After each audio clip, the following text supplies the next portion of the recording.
This Val-Con video is powered by GTX server hosting, the best way to run your Valheim server. Now come along and join us at Val-Con.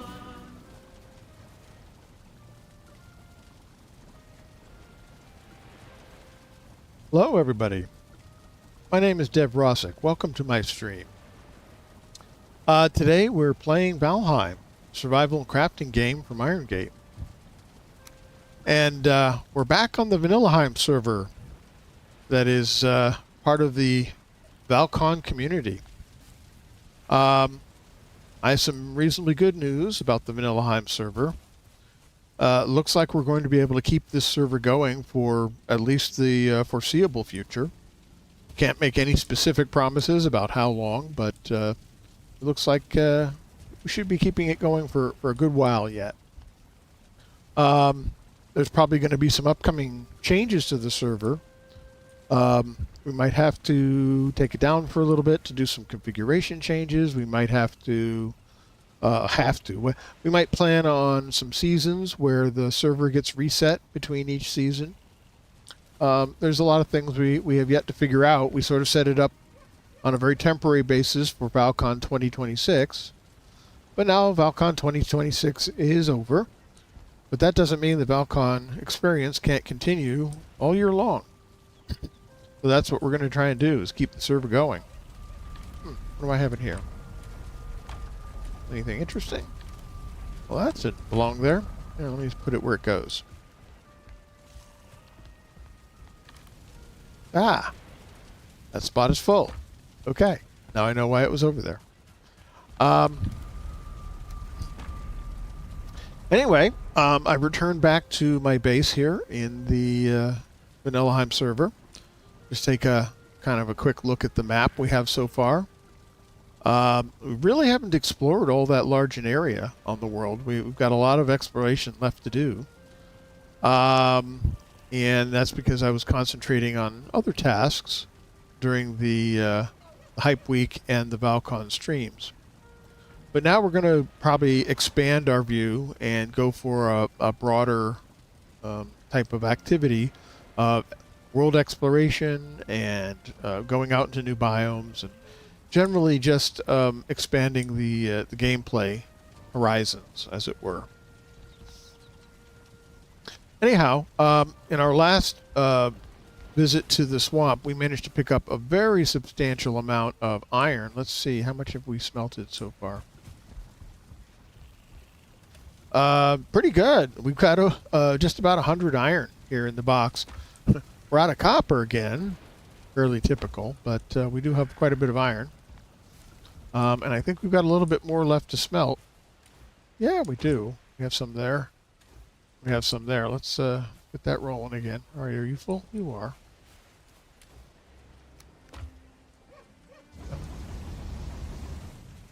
And you? Yes?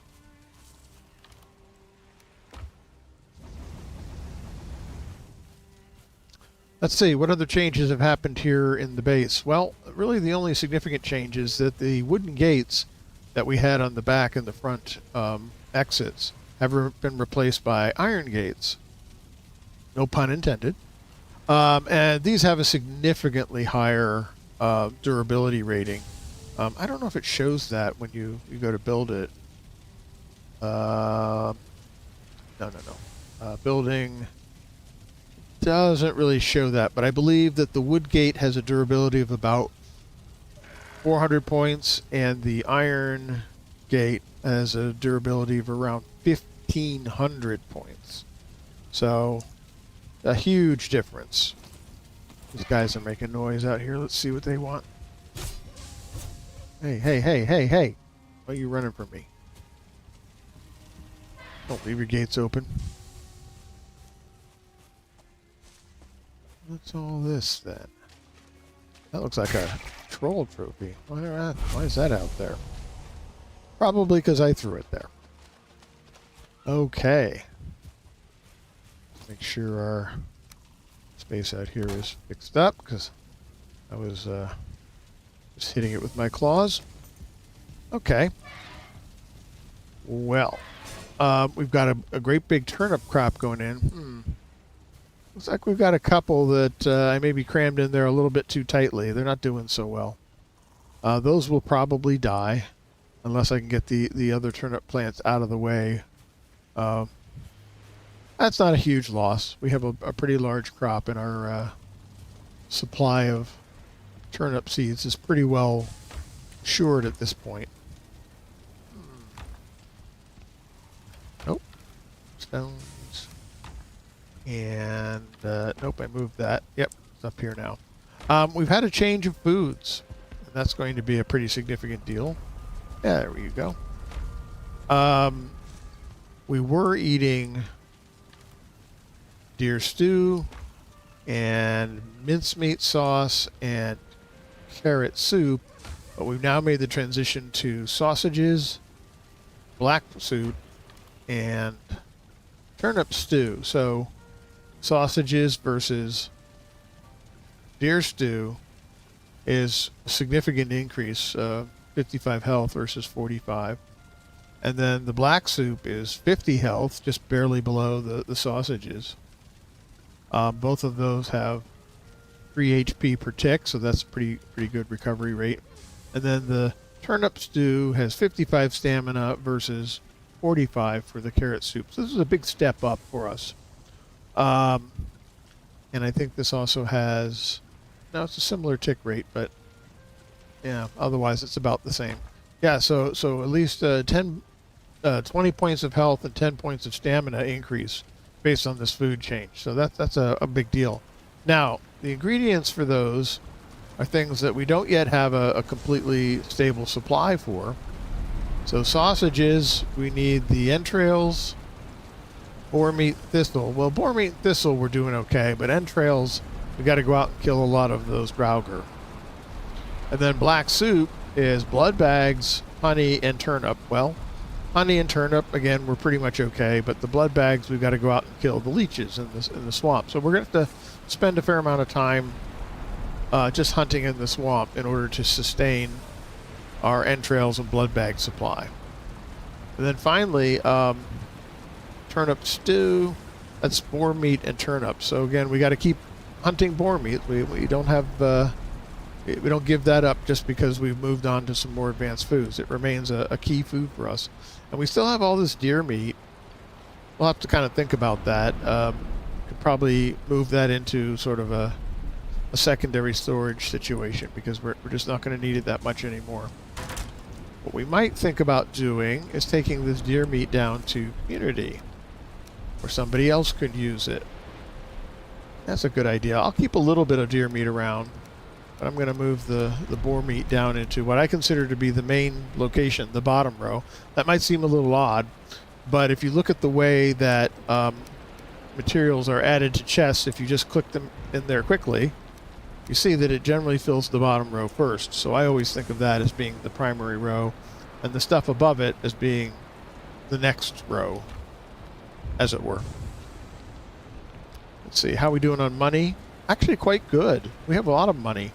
We might want to think about going and seeing if there's something we want to buy from the vendors. So let me take all of that. There's our portal in the box. These trophies and this meat is sitting in here for a reason. These are very low level meats. They're only usable for eating, whereas the cooked deer meat can be used to make deer stew. So I'm not really going to donate those. Instead, all this material is waiting for a new device to come along that we can then use to turn it into something else that's more useful.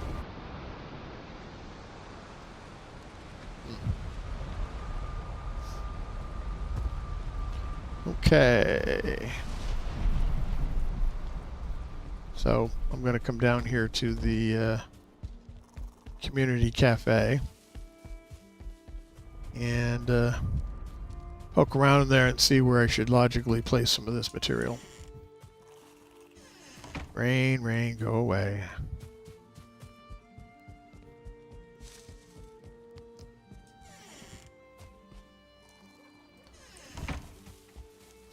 You do not need rain to... oh, somebody's decorated the table. Very nice. You do not need rain to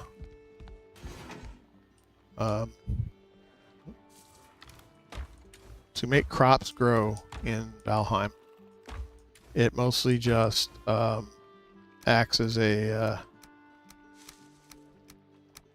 debuff to the players by making them wet. Yeah, you see, we already turned in a lot of our other cooked products here, so I'll, oops, no, I want that to go in the top row. Because that's the way it was. Okay, great. I will head back to see... you know what? I'm going to go take a look and see. Maybe I'll go to Haldor. Not really ready for Hildir yet. So let's go see Haldor. Yeah.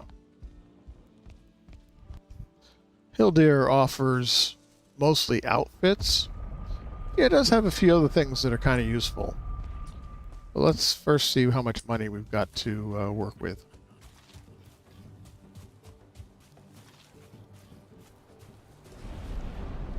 Okay. So we'll sell all this stuff. Alright, so now we have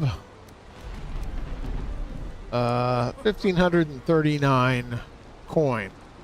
Well, I'm going to buy a little bit more Ymir flesh. How many did I have already? Not sure. I'll buy 5. I think that's what I need. Eggs are here. Somebody's advanced the game enough to make eggs accessible. That's not correct for me. I should not have access to that. We have the circlet. We have the Megingjord. I'm not particularly interested in a fishing rod. I already got a piece of thunderstone. Maybe we'll get some barrel hoops. 3, 6, 9, 12. Yeah, barrels are nice, and they provide a good alternative to standard chests. Okay, let's maybe take a hop over to see Hildir. Why is this bush here? Thought I chopped that bush down.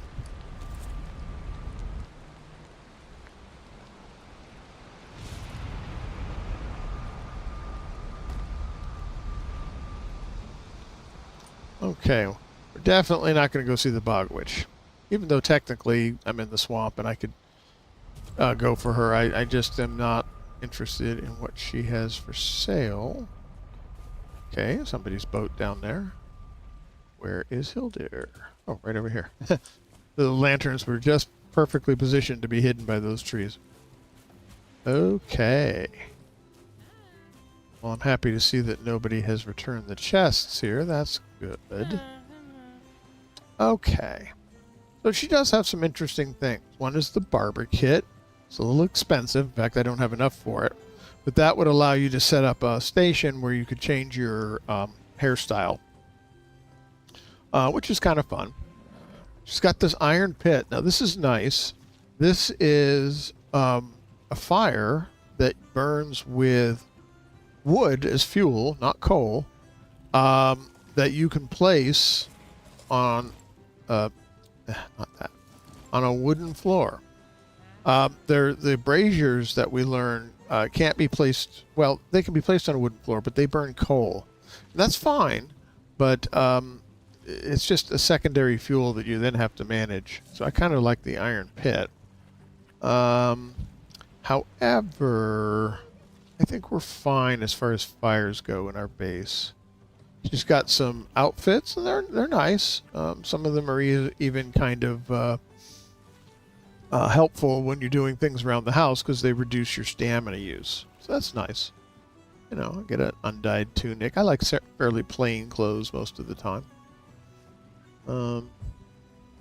Yeah, I'm not seeing anything that grabs me right now, but I'll keep it all in mind. I guess maybe we can go see the Bog Witch. Why not? I don't remember where those portals are.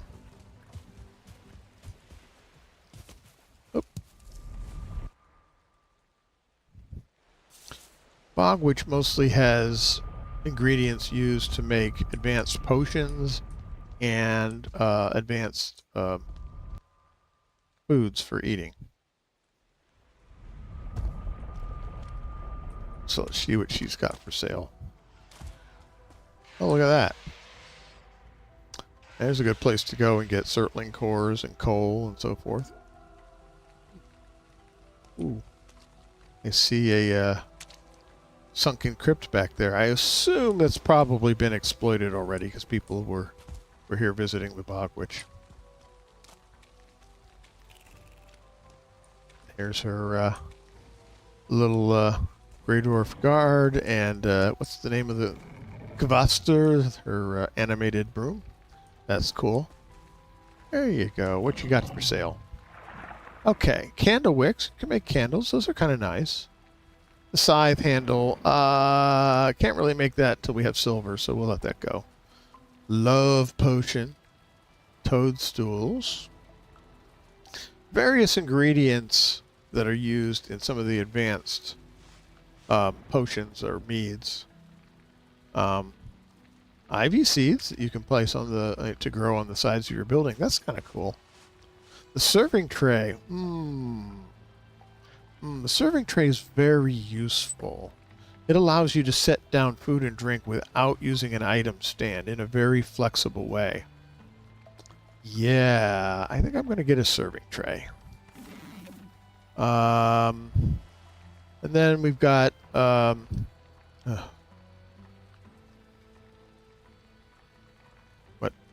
Why did it? Oh, I see what it's doing. Yeah. These aren't new dishes. These are all the dishes I already knew, but it's now allowing me to place them in a new way. So we'll have to go through this for. Here, let me escape out of that. Are you done? Okay, good. And then a lot of these herbs are used in some of the specialty meals.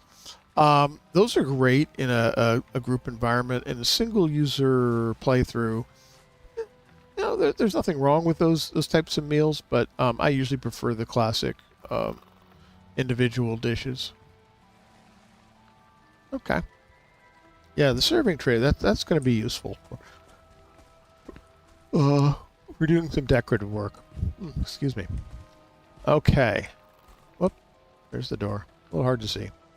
And where is her portal? There it is. Okay.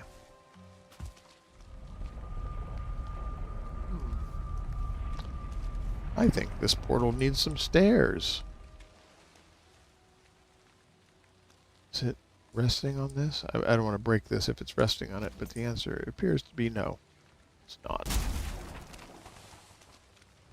Ooh, somebody left a stump. That's a no-no. At least in my book. Okay. Let's see here. The way I usually do it is I take two smaller floor pieces here. Let's put some light on the matter. Yep. So I take some small floor pieces like this and like this. And this has been damaged a little bit. Ooh, that bench was nearly broken. Alright, and then I take the stairs and attach them to that. And that actually looks pretty good with just one stair. It makes it much easier to get in and out of the portal. There's some iron in here. Yeah, that makes sense. Oh-ho, here we go.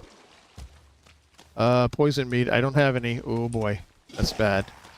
That was foolish. I went to the swamp without poison meat, so I'm going to flee. Because the oozers have extremely powerful poison. Among the most powerful poisons in the game. Okay. So, I got a few useful things. Hey, hello.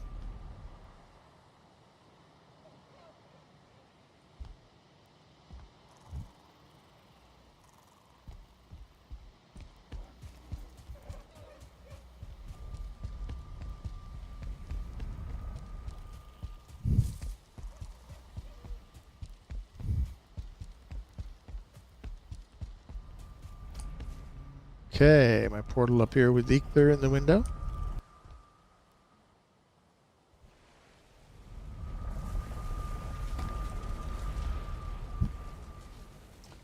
Okay. So let's take a look at all this stuff should go right here in sort of special bits.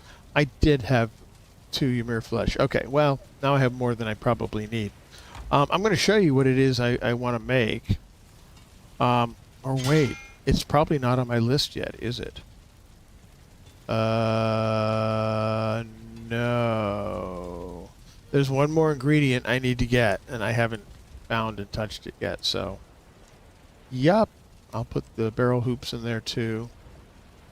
The serving tray is more like a tool. So I'm going to put that over here with my other tools. And then I got some money. Yes. And some wood. Does my fire need wood? No, it does not. And you are full of wood. So I'll go here. Actually, I probably need to...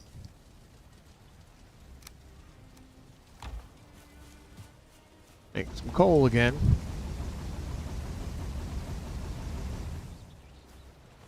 Let's see. Nope.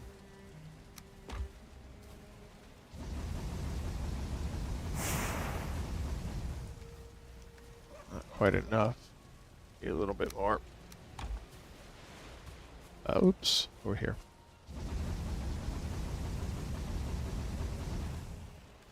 Okay. Last bits of the iron we pulled out of that swamp. And this is a really good quantity. We'll be able to make a fair amount of stuff with all this. So.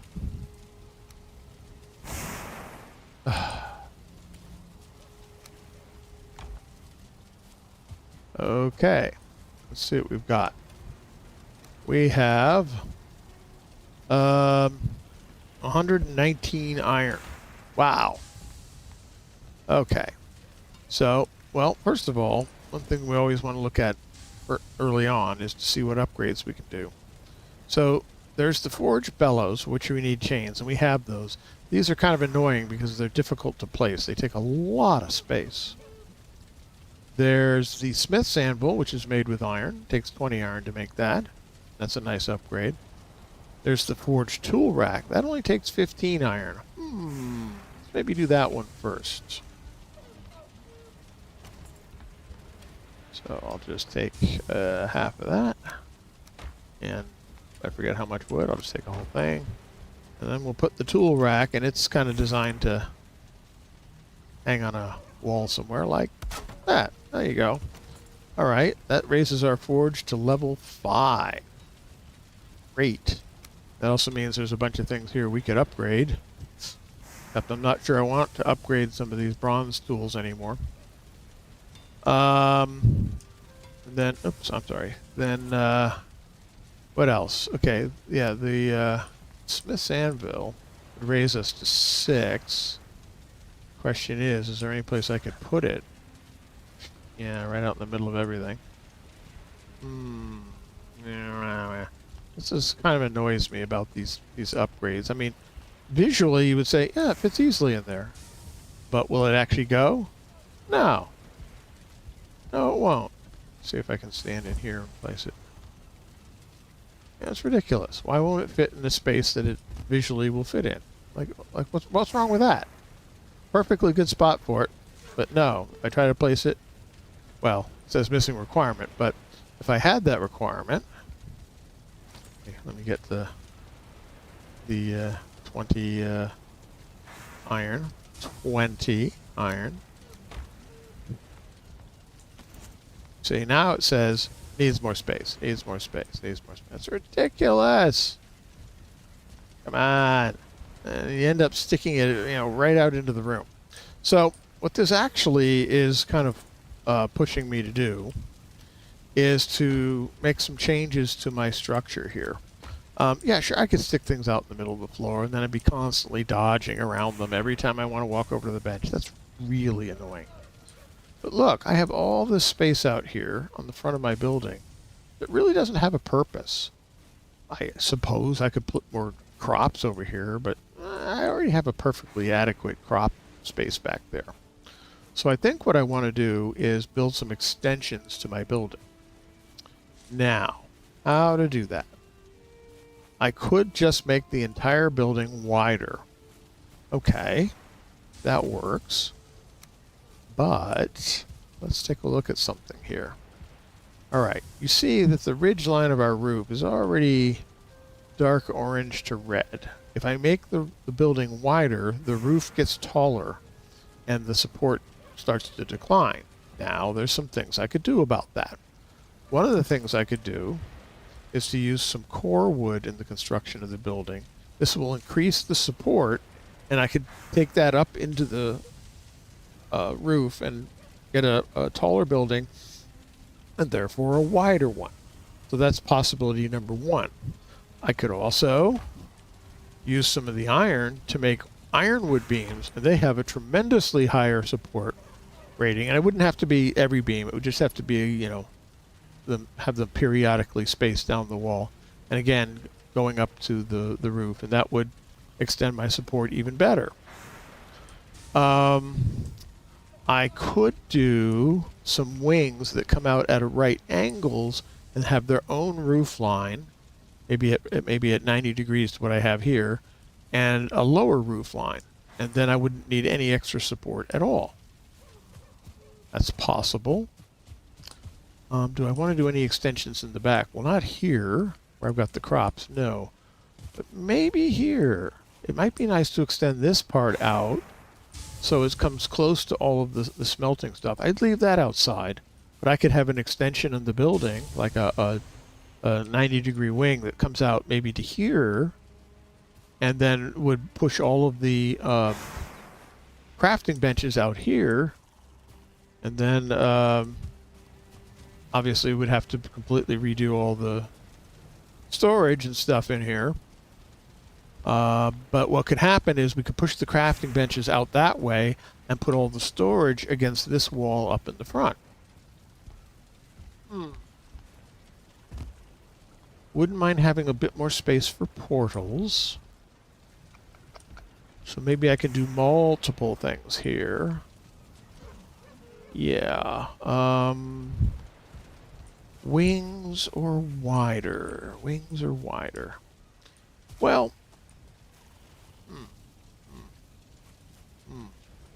partly there's aesthetic concerns. How does it look? I actually quite like the look of the core wood beams. I don't dislike the look of the ironwood beams. I just don't think it fits the aesthetic that I've got going here. So, I think I'm going to combine two things. I think I'm going to make the building a little bit wider. How much wider is a good question. Let's grab some wood and figure some stuff out. Okay. Just gonna get some flooring pieces. Suppose I went that much wider. So how wide is it now? Let's see. 1, 2, 3, 4. It's 5 squares wide. So if I took it 2 more wider this way, it would be 7 squares wide. I don't think I'd want to get any closer to the front wall here. That space provides me some cushion against potential attacks. And besides, just those 2 squares wider, that's actually quite a lot when you add it up all along the building. Yeah. Something like this. Just widen out the whole thing. Oh, here, let me remove that stairway out of there. Yeah. We got a spot showing through. I probably won't fix that because it would have to be all cobblestone and so forth. Right.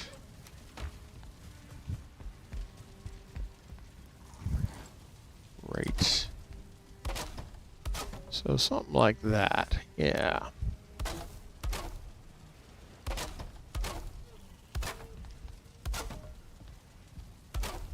That's the doorway.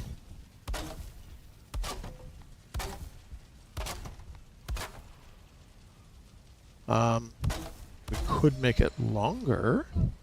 Longer is easy and doesn't have the support problems that wider does, because it's just extending the roof further along. Would that be desirable? Gives us more space. Let's see.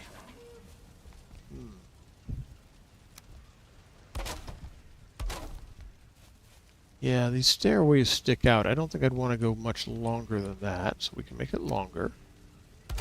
Okay. All right.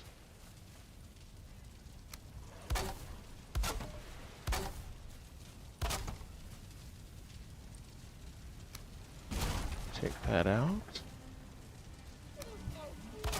Yeah. Oh. I need more wood.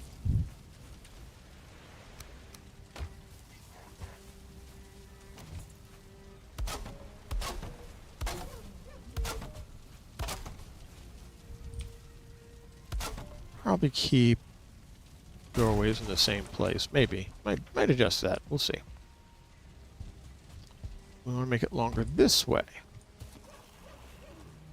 Sure, why not?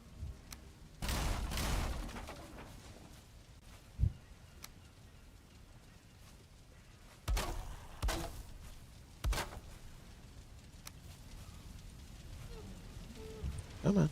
There we go.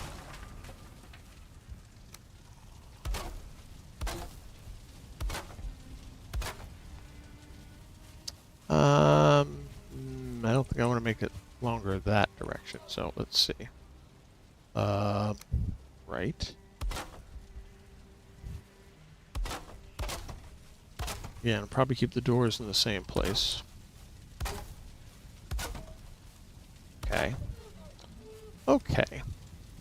So then the question is, if I'm going to use the core wood supports. Now, it looks like... let me get some core wood. I definitely need more of that if I do this building like this. Yeah, let's get rid of that. So now, if I go at it from the outside, and I'm considering the same building height. Well, I don't want that. I want this one is clearly too short. If I go with this one and kind of position it there, well, it's a little hard to see what I'm doing. Let's top, yeah. So this is putting it like right up against the bottom of this beam here, and that looks like the height of the sidewall. But that's a little deceptive because of the way the roof hangs over. If you look on the inside, you see that the sidewall actually goes up to this point here, which is just about the height of this pole. Yeah, if you look at it at the ground floor, that's pretty much sitting there at the height of that spot right there. So that's kind of the height we want to support our sidewalls, because you want this to be at its sort of at its maximum height. So if I place that there, again, it looks like it's too tall, but when we get the roof bumped out by a meter on each side, it won't be. It will be just right. So we would certainly want one here and here and here. It's some question as to whether or not that's going to be enough. So what I typically do in this case is I usually put it every 4 meters. So there, and here, and this one isn't even. I want it around the doorway. Visually, it needs to be around the doorway. So, yeah. You always get that one uneven one. I'll just I'll put another one there. It won't look as bad. It won't look as lopsided once you have the rest of the building built on it. Okay, you keep going around here. There you go. And then this one on the corner. Yep. And then, of course, we will also build the extension back this way. We're going to do both of those things. So, yeah, let's get all this. Now, one of the things we're going to want to do, of course, is get a roof on this thing. We want to go around the doorway there. There, there, and there. Right. Right. Okay. So...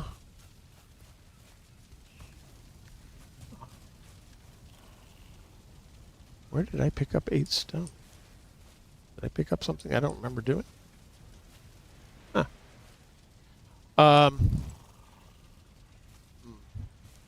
So, it looks like some of these turnips are ready to be harvested. So I'm going to grab those. There's a reason why I'm doing it. So I'm going to point at it. Some of these are not ready, and what will happen if I'm using the action button and pointing at them, they won't get picked because they're not ready. Here, I'm going to switch to walking. Yeah. But the ones that are ready will get picked, and so it will selectively grab those that are ready without doing any harm to those that are not. And the reason I'm trying to get these picked as quickly as possible is I'm kind of hoping to see if I can save some of the ones that I overplanted. And one of the best ways to do that is to get rid of the plants that are closely packed around them in order to create more space.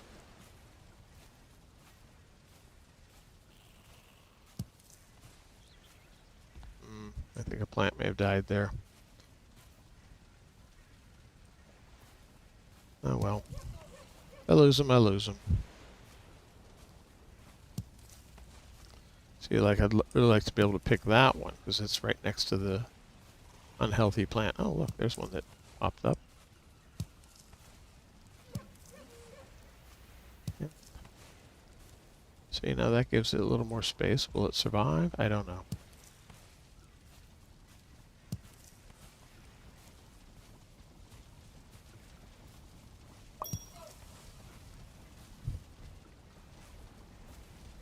Okay.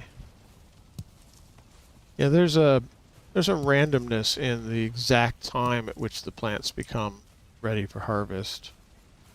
So, even though these plants may have been planted at exactly the same moment,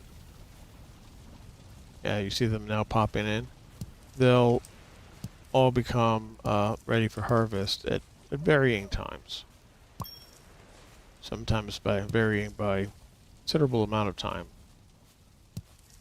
15, 20 minutes even.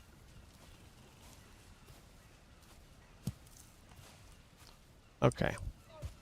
I'm going to shove these in here for the time being. While I figure out how to get a roof on this thing before rain starts to fall. So let's fill that up. And make sure I have a full thing of regular wood. And let's see about some roofing. I'm going to start over here. Okay. So, the tricky part is I want this roof to be the same height. So what I really want to do, there, like that. That will give me the snap point there. And I'm going to take the trim off the ends here because it is not necessary for the rain protection. Okay, and yeah, I'm probably going to end up having to essentially rebuild the entire roof. I'll kind of show you why, but basically the whole thing is now a half a roof piece off. Take out this ladder piece too. So you see how that's, you know, a half a. Except wait, I want it to extend out of. Yeah. No, I'm. Never mind. I'm babbling. I want this to be out here, don't I? Yes, I do. Okay. Yep. So never mind. I want this to be out here. Spin that around. Like that, yes? Yes. Yes, that's right. And... okay. Now, on this side, it's a little more complicated because we're also widening the roof.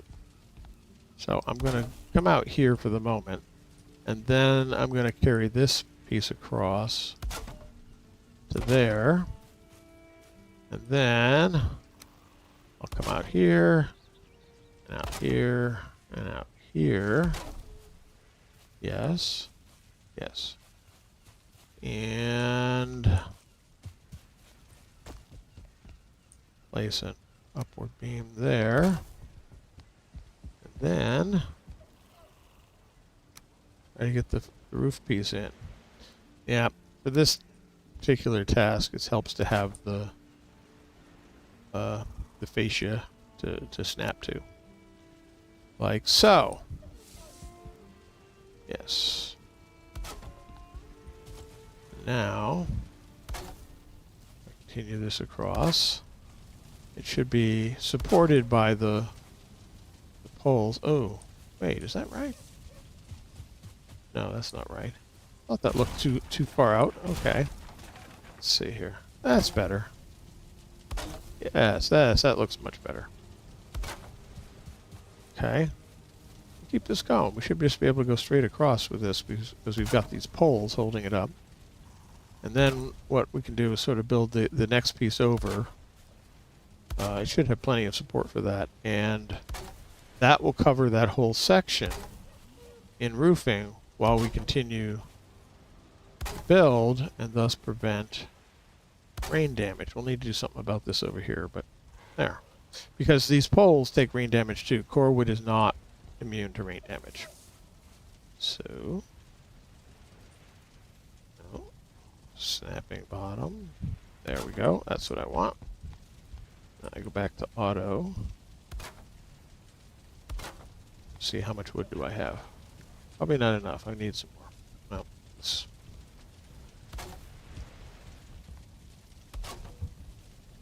yeah, this is kind of one of the trickier things to do is sort of to build a new building while maintaining the integrity of an old building sort of inside of it or next to it or around it or whatever. And maintaining rain protection the whole time so that you don't end up taking damage. Yes, you can repair that rain damage, but it's a lot easier never to have to do that. Okay, all right, so now this whole front section here, even though it may not look like it, has full rain protection because it's got roof covering all the different squares. And this end bit here, let's see how far we can go with this. This could be tricky. Okay, let's see.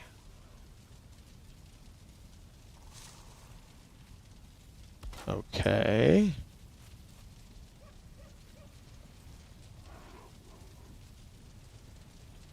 There. Okay. So that's the new roof line. And we're just going to extend that further down as we go. But again, right at the moment, everything's covered. Now, these pieces here are probably going to be a very weak support. So what we can do... Oops, I put that other wood down, didn't I? Up. Yep. Okay. What we can do is bend these two middle poles upward, like so. Okay, and then I think we'll need two smaller pieces, like so. Yes, and that should be touching that roof, is it not? I can't actually tell. Walk out along here for a bit. Yeah, that's touching the roof. Is it poking through? Not noticeably. Good. This piece of roof. Yeah, that looks fine. Okay. Yeah, not finished, but it's in a pretty good place. Oh, for heaven's sake. These guys just won't give me a rest, will they?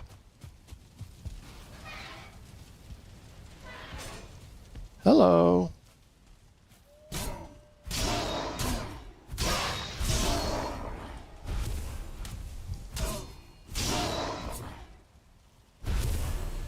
Okay. Any trophies? No. Who's growling at me now?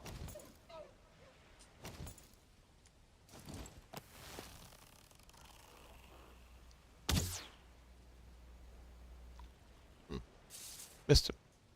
Oh well.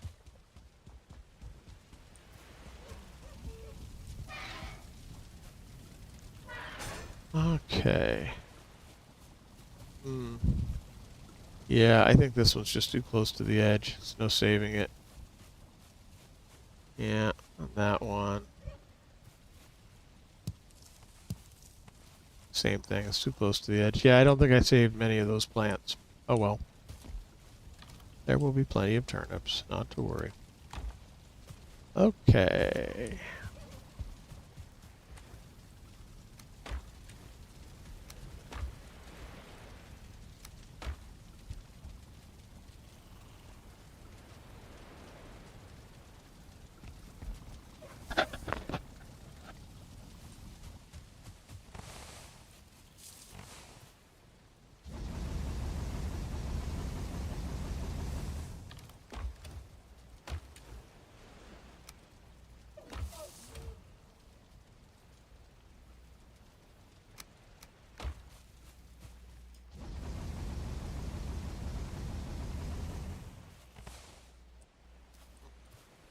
Wait.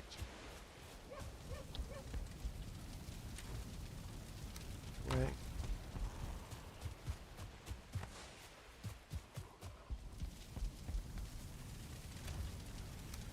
Okay.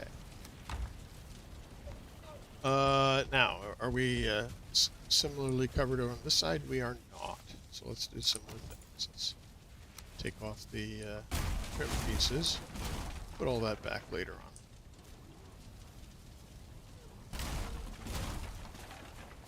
The range on the default hammer in this game is a little bit short for my tastes.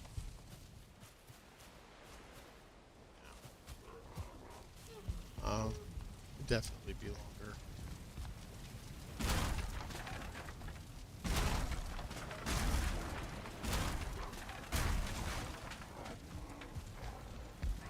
That sounds like a brute.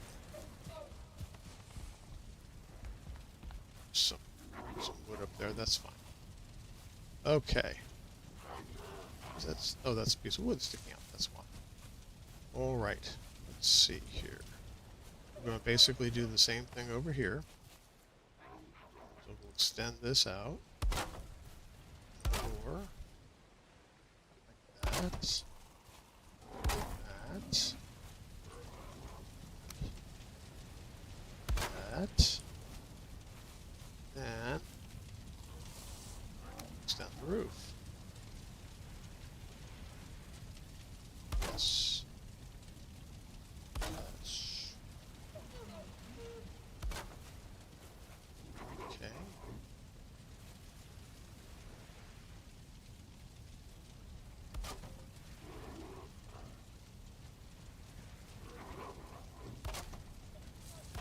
All right.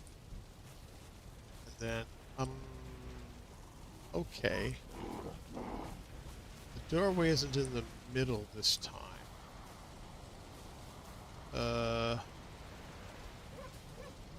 So, well, we can still extend this one.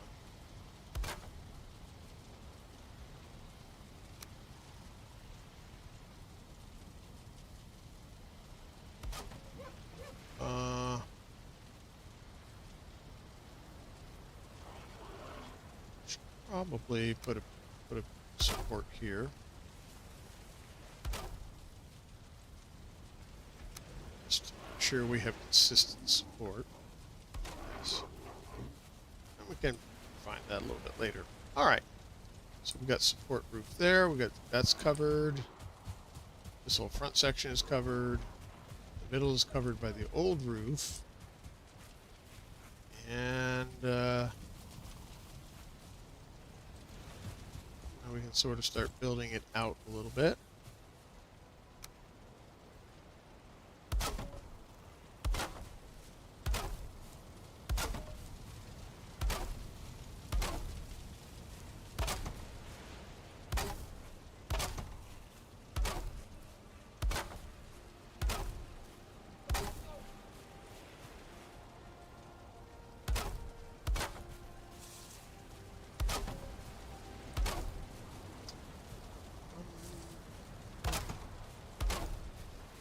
Okay.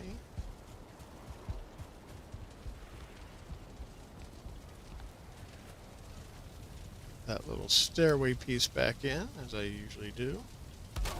Yes.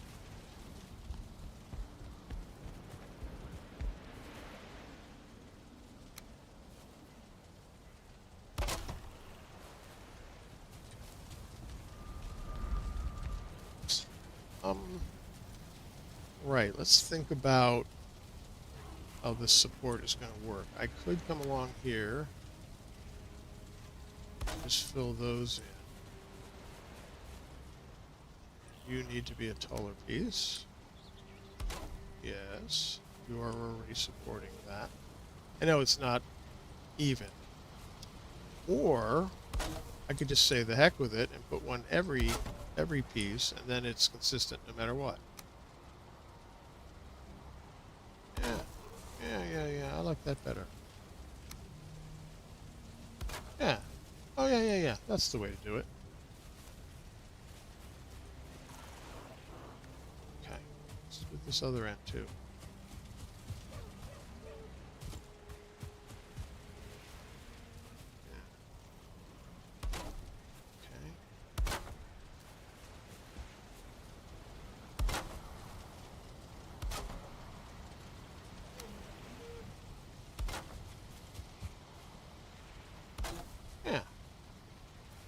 Don't worry about where the door is. Yeah, I like it.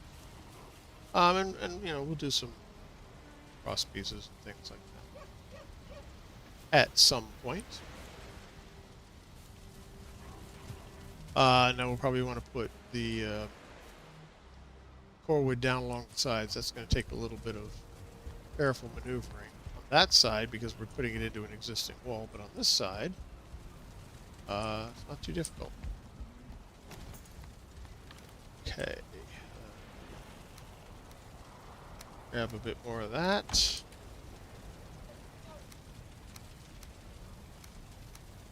Grab more regular wood. Right.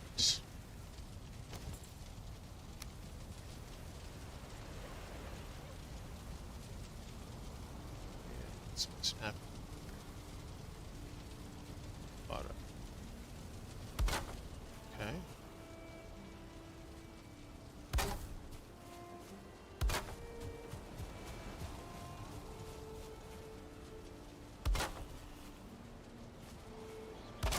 Oops. In the wall, not outside the wall. Okay. Yeah.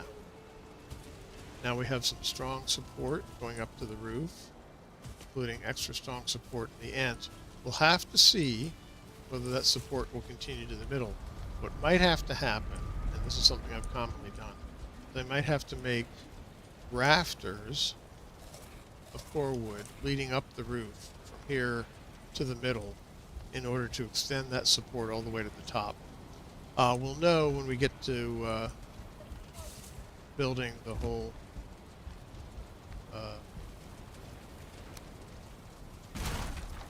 structure there. When we start making that centerpiece of the roof, we'll find that out. Okay. Take that bit out. Place it with this guy. Yes.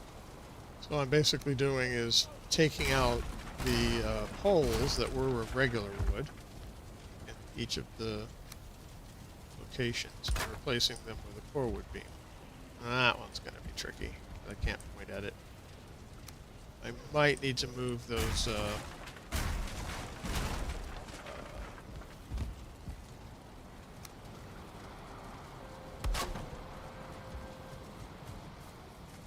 these guys. Not that big a deal, since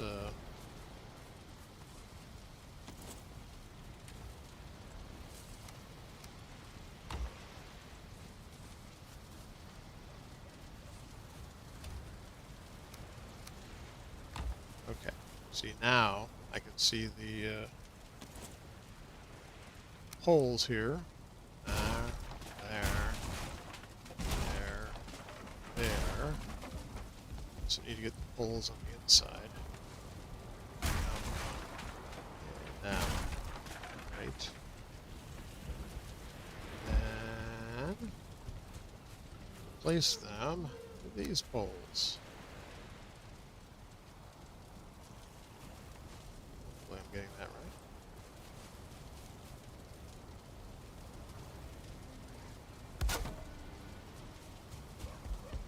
To see. Oh, that's right. Okay. And then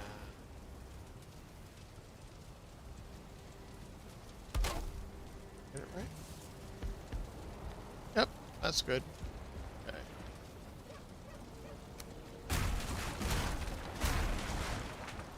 Fireplace is going to be interesting. Gonna have to completely rebuild that at some point. All right. Let's try from this side.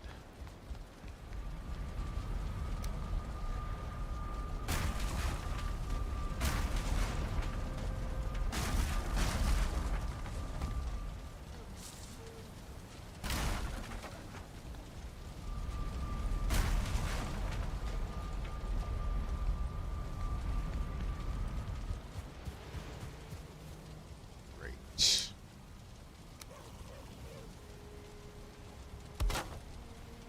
Okay, that looks good.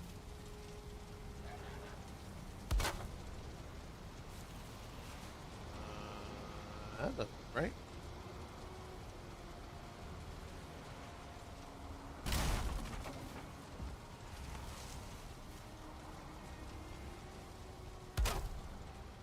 Yep, that looks good.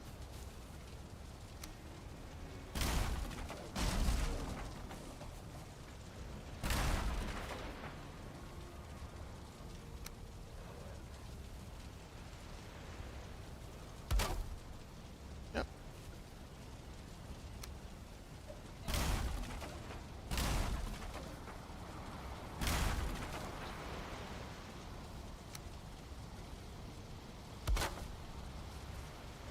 Nope.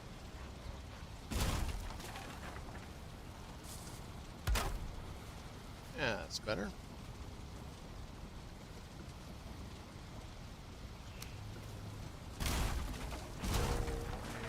that piece there.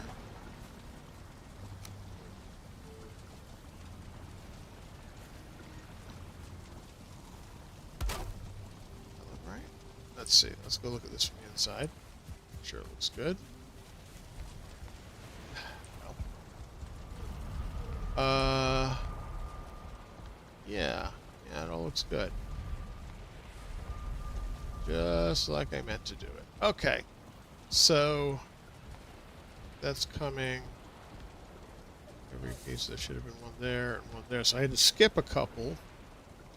So what I might want to do is put a cross piece in there to carry the support.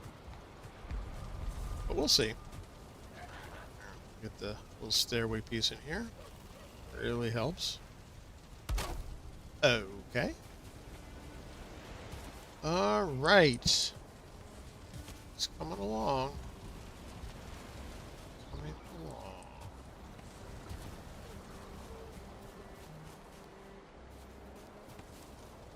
So basically, I'm gonna break that piece there. We'll decide in a bit where the doorway is going to be in this part. So basically now, I have a new outer wall. Let me Fill in more of that so you get the idea.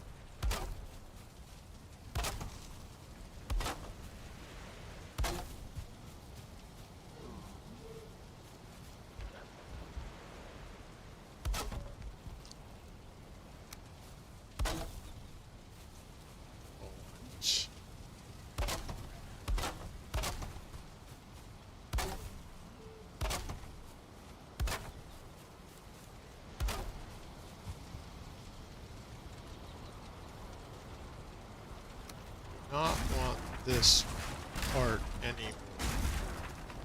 Take down that roof piece in a bit.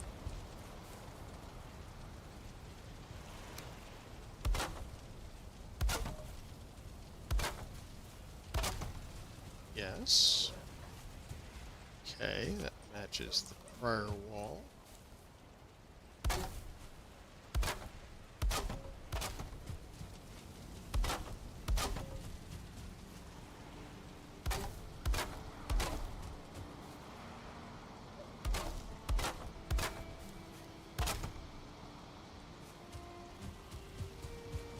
I want to have the meter up.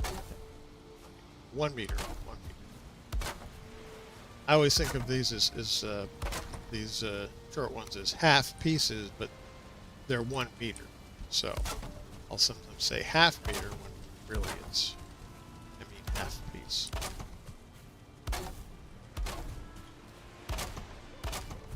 Oh, my hammer broke. Yes. Okay.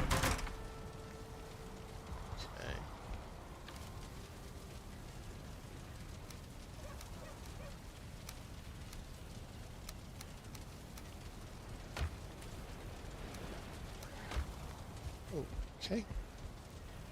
Yep, that's good.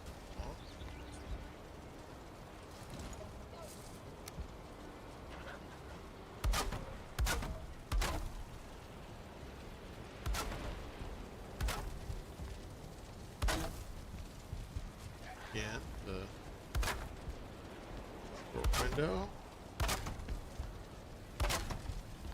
It's a little easier outside. Okay. And that way, yes. Okay.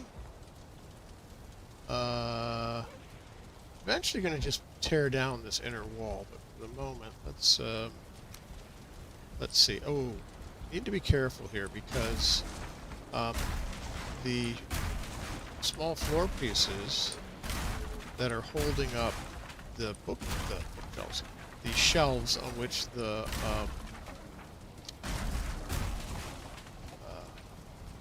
storage boxes are resting are the walls. These wall pieces here are holding up that shelf. So if I take those out too soon, see, I can take this one out.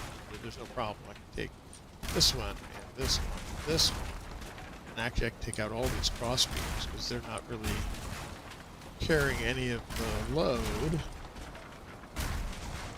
But if I take out these lower walls, I'm going to have a problem because they're holding up storage. I can't take out these base plates. Oops. Did I just take out the wall? No. Thought I had. Okay.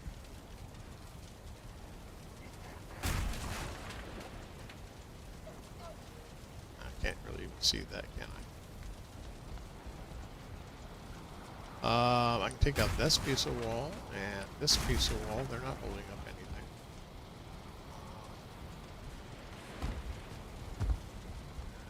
Here,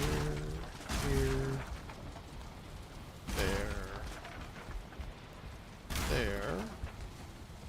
Again, not holding up anything. The sconces are not held by these. Slowly ripping out the old stuff. But this crossbeam, well, actually, it's being held by the poles as well, so I don't have to worry about that. Yeah, take that out and pull down. Yeah, as long as another piece is touching something, it has support to hold it up. So all you have to really worry about is touching something. So just can't keep stripping this old material out. Oh, I didn't realize I had taken a hole out here. Okay, I'll put that back. Great. There's gotta be a base plate right there, doesn't there? And another one. Not the floor. Okay. Is there a base plate down here? I think I got it. Okay. Oh.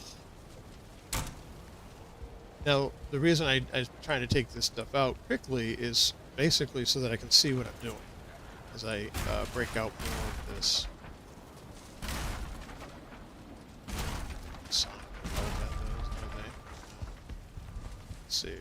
Where's the signs? Alright, the signs are on the wall pieces. Don't jump through the portal. Okay, don't do that, don't do that, that. All this stuff, all these cross pieces, they can all go. They existed only to complete a look.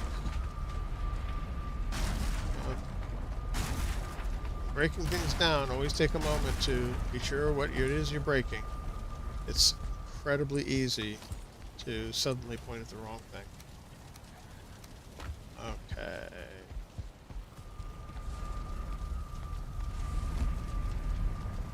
Some of this stuff will probably end up on the roof. That's alright.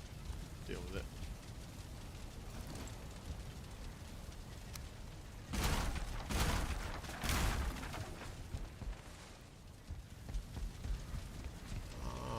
Okay. Now what wall pieces can I take out over here? This one should be safe. Now I don't want to take out these back walls because they're staying. But, let's see. This one's got a sign on it, doesn't it?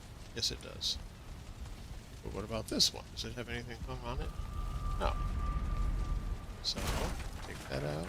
Base plate that goes underneath it. Is there a base plate under this guy? I think there is, but I can't see it. What is that? Bit of ground showing through. Okay. Here's another trick. Take the portal tag, just change a character in it like that. Turns the portal off. See what you're doing here. Yeah, there's a base plate down there. There we go. I'll put this back so I don't forget what was there. Alright. Take out that. Just generally trying to get rid of everything that isn't supporting something or isn't otherwise needed. So, these cross pieces up here are still holding up this section of roof, so we won't take those out just yet, but... got in there. Oh, there's a piece I didn't get. Okay. Oh, that's weird looking. What's... Oh, that's wood up on the roof. Yeah, remember I said there would be some. Let's see if we can go get that. Up here. Up here. Oh, look at all this stuff. Yep. Okay. Oops. Excuse me. Uh-oh. Almost. There's a piece down here. Yes, I don't need this cross piece anymore. Okay. Good. So, starting to come into shape. I think the next thing I want to do is go up on the roof there and kind of finish the outer roof. If I can, without having it fall down. Which is iffy. So, to do that, I really need to get up on top of it. And you know what? There's not going to be a roof ridge up here, is there? Well, let's take care of that.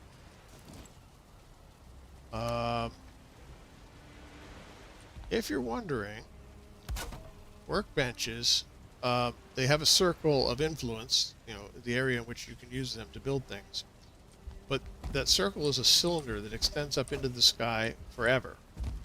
It's endless. So Doesn't matter how high you go above a workbench, you can continue to use it to build.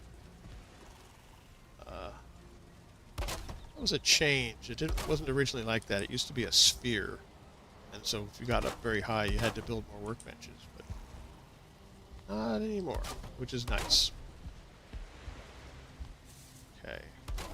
Let's see how far we can get with this. Yeah, this should be the end of this side of the roof. I'll take out this these cross pieces later. One thing, stand on that. Then I can put in some new roof ridge, like so, which will let me stand up there. Very careful. Yep. There we go. Okay. And hopefully I can then build the other side of the roof.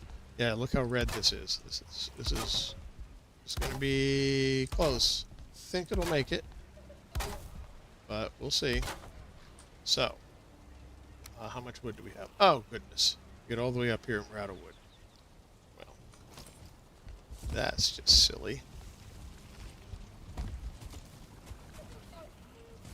Do not need the core wood for the moment, so I will put that away. I will grab a lot of that. And yes, I know it's dark.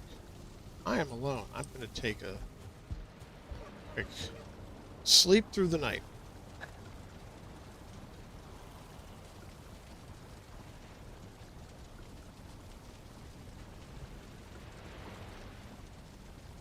Building. I love building in this game. It is just so creative and so easy to do once you get the essentials of the snapping points and so forth down pretty well. And with custom placement and even eventually, if you want to, with some building mods, you can do amazing things.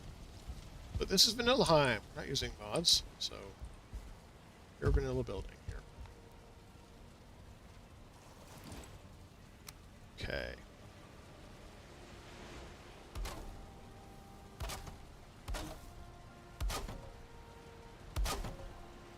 How's it looking? Okay, so far. This middle part will tell whether or not it's going to hold up. If it doesn't, that's not a disaster. We've got a roof underneath for the moment. And we'll figure out some support adjustments.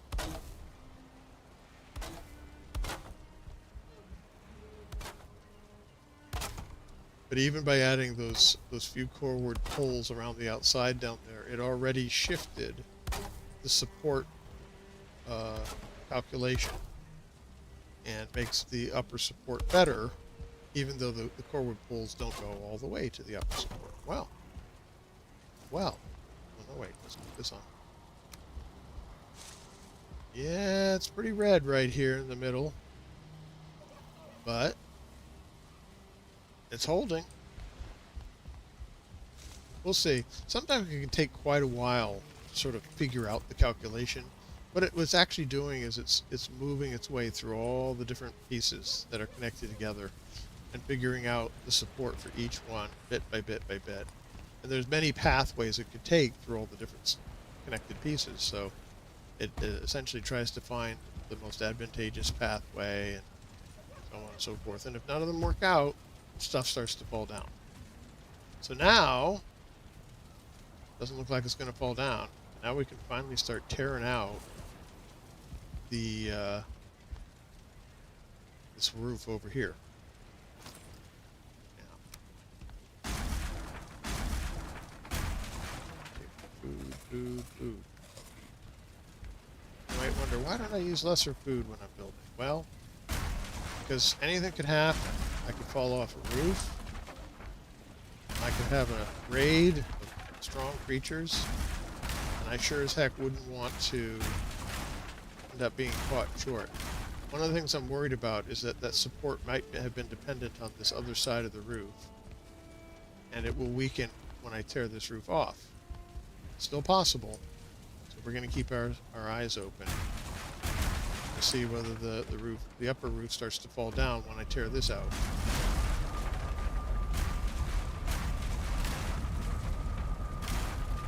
It might.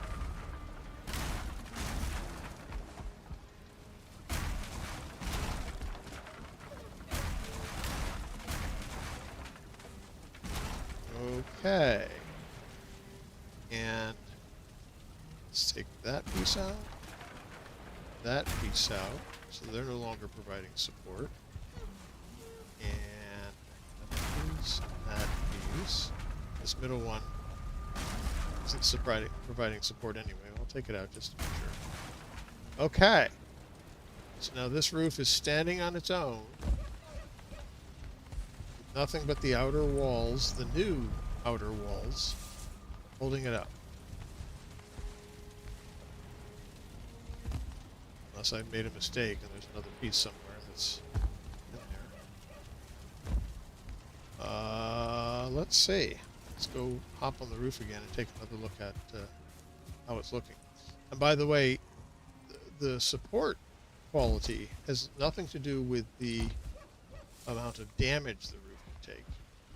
That's set by the piece's durability. This is entirely separate. It helps if you look at your camera.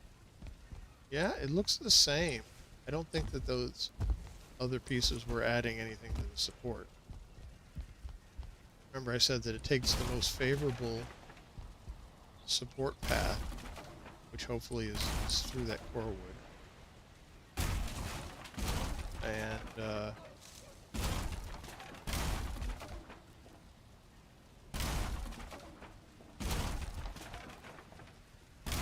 so even if there was a secondary path, it wouldn't matter. I mean, you know, in a real world, of course, you put up more pieces of wood and add more to the support. In this game, though, it's not how much wood. It's not a weight thing. It has nothing to do with the weight being held up. It has everything to do with just is the path of support sufficiently short for that support to travel all the way up to the top of the structure. If it is, it holds. If it isn't, it doesn't. Okay, get some of these pieces of wood. Actually, what I'm going to do is go along here and start tearing down this upper structure. Now, we don't have a problem with those. Yeah, let me tear down these guys. Move them in a bit. Those are the only things being held by the upper structure, as far as I can tell. Okay.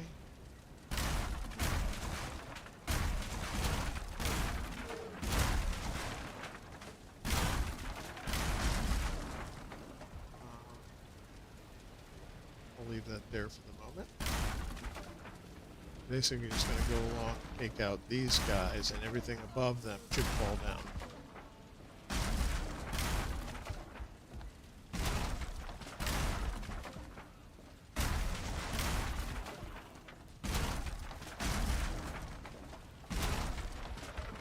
This.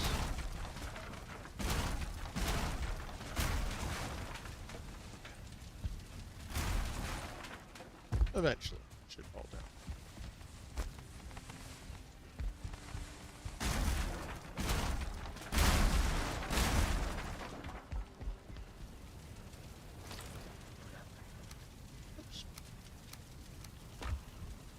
Metal back in the box while I work all this out.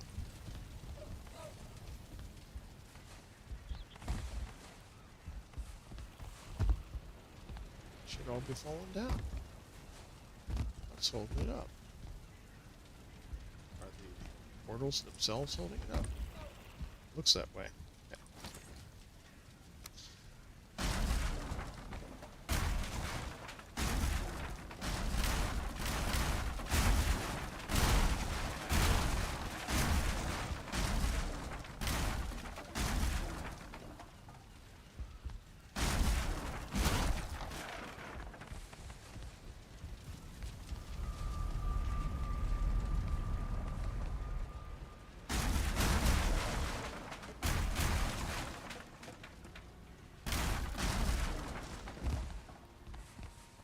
Oops.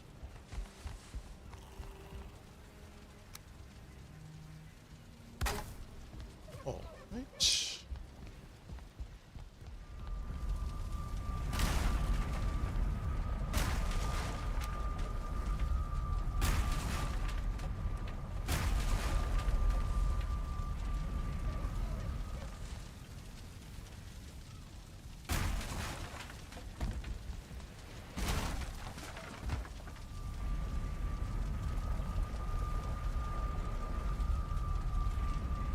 Sign appears to be attached to the pole, so I'll take these two pieces out.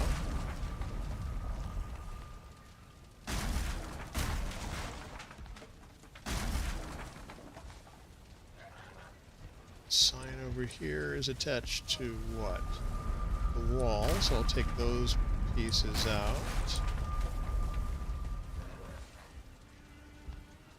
Take out the space plate.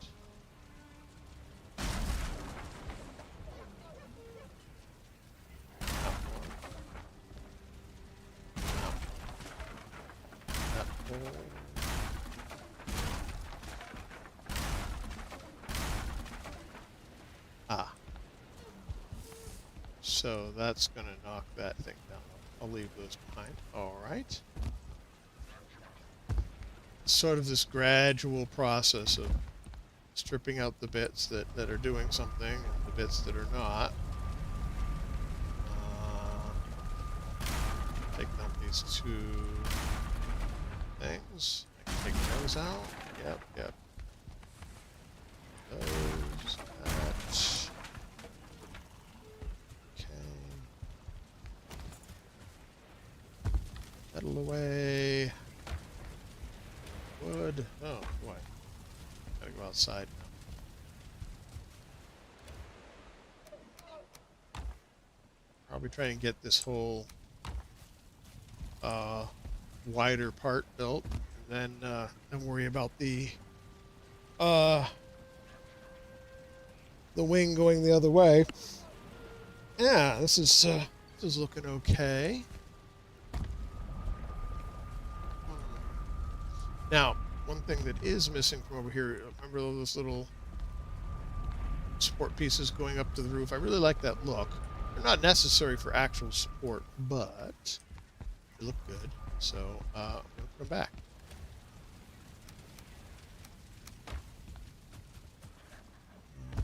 Get the portals moved. And I'll probably do it in stages, meaning I will... you're being difficult, are you? Why won't you go there? Oh, I know why. Why? Because it's not how I did it the first time. Yes. Alright, so I need to start with these beams. Yes, like that. And then those will create snap points for the vertical pieces.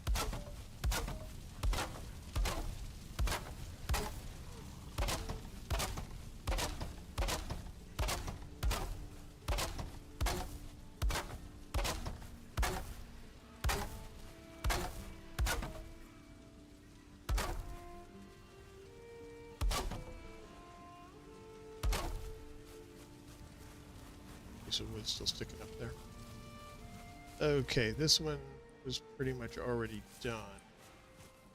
So, let's see. Is this side also done? Yeah. So, I can just get some verticals in there. Right. There. Make sure they're fully filled in. Looks good. Yep. So now I should be able to go in and do these verticals. Yep. See, now I've got snap points for them.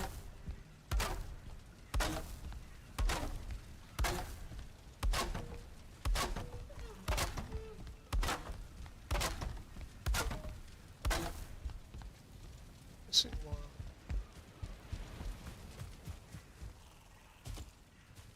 Yep. Okay. Cool. Don't need any of this stuff up above here. Take down those two. Therefore, remove the poles that hold them out. Don't need that pole. Shouldn't need that wall. That one. Okay.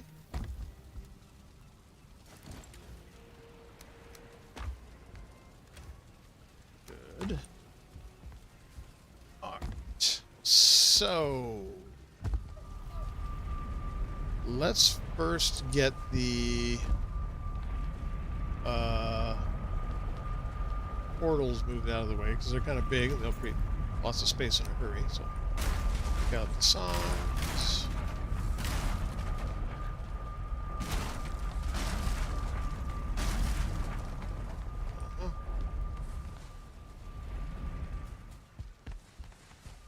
Okay, so then it's dev_Rosic, gather, crypt. Yes. I actually have those written down. I always keep a list of my portal names. It helps a whole lot. You get yourself into some problems. I will put these back over here. They're probably going to get moved again, but this will do for them.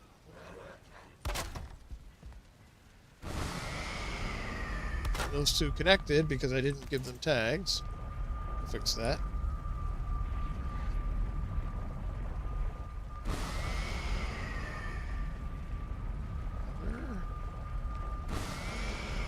We are okay. Put some signs up.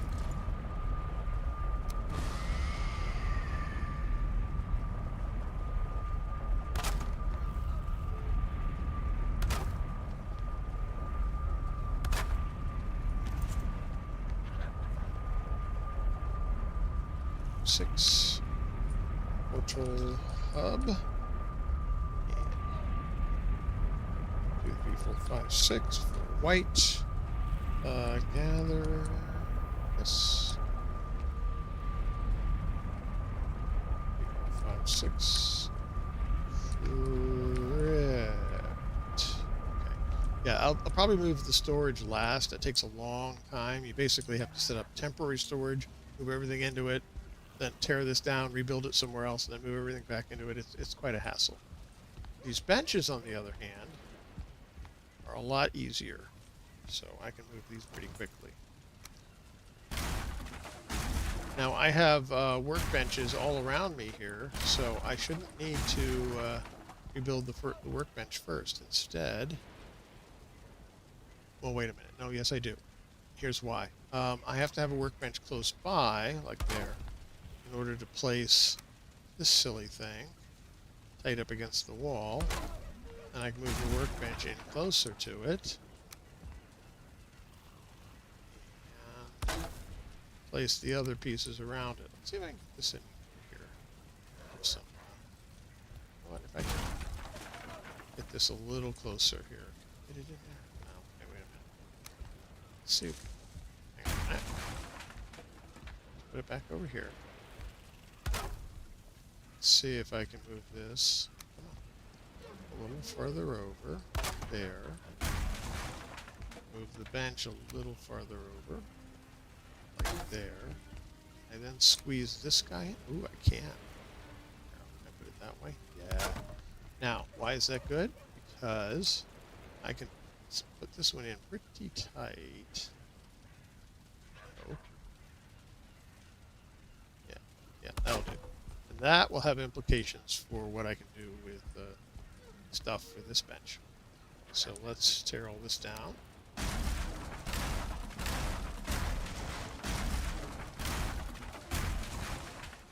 can I carry all this at once? Doesn't look like it. Uh-huh. Too heavy. Oh well. Okay, so put up the forge. Here, and cooling bucket as tight as I can get it in there. Now, can I get the grinding wheel in here? Come on, you gotta be kidding me. All right.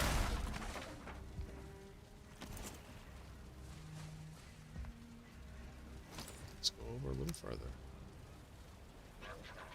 there.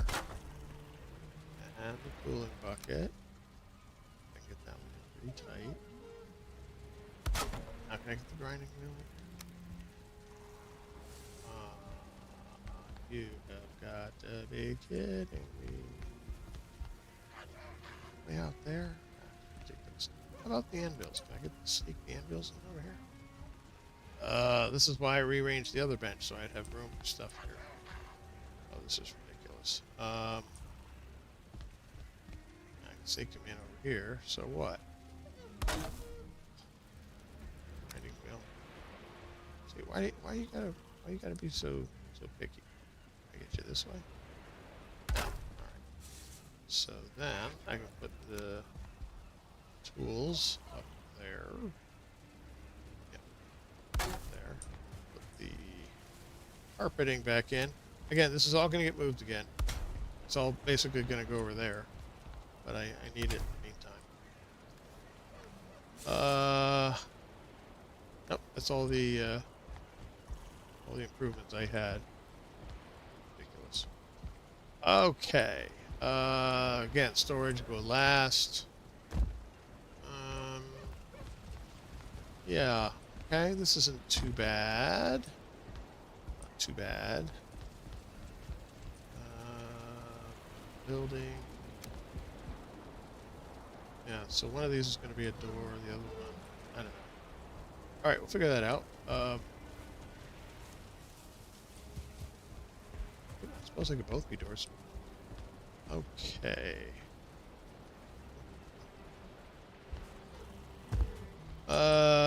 Trim on the roof. Yeah, we can get to that. You want to do the same thing as before, or something different? I don't know. So,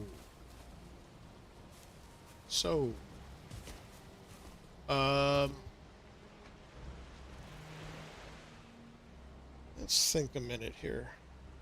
I'm going to take a little break. I will be right back.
Back again.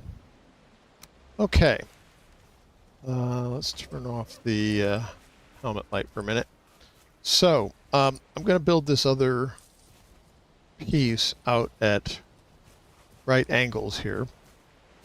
I'm going to remove those extra pieces there and there and there. I'm going to need some storage here for this stuff. Right. So I think only about 3 of those are full. So let's build 3 storage containers.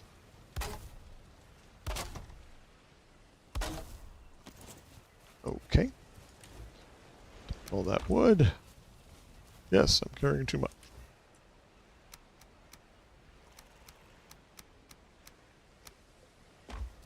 Okay.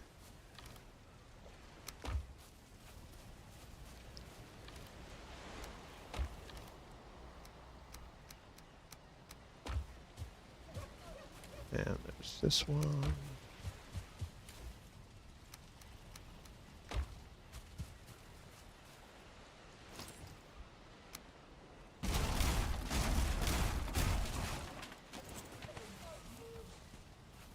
Okay. All right. So, for this part of it, I'm going to come out at right angles, and I'm going to have the gable end face this way. So we need to make a 90-degree turn in the roof. Thank you. I will eat another bite. And I'm going to go get some more food. Oh, it's over here. Yep. Ooh, definitely need to make more of that. Should last me through today's session, however. Alright, so to do that, I sort of have this thing where sometimes I do floors in different ways, but one of the ways I typically like to do it is I have the floor facing the direction of the gable end. So, kind of like this. Yes, I know. Yeah, I know. I got a lot of ground showing through. Deal with it.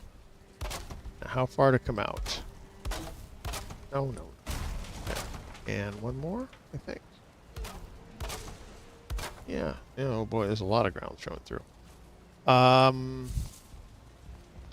Let's just see what one more would look like.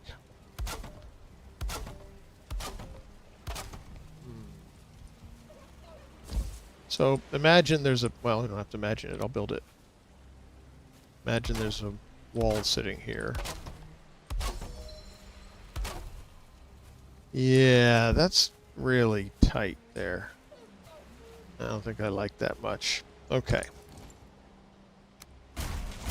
And yes, I could probably go halfway, but there are no half roof pieces, so I'm not going to do that. Okay, so let's say it's here. Right. Okay. So, something like this.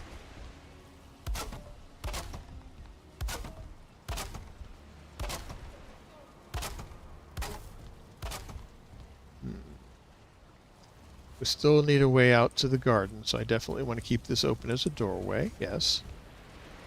I'll probably have a doorway over here. Maybe in the middle, maybe not.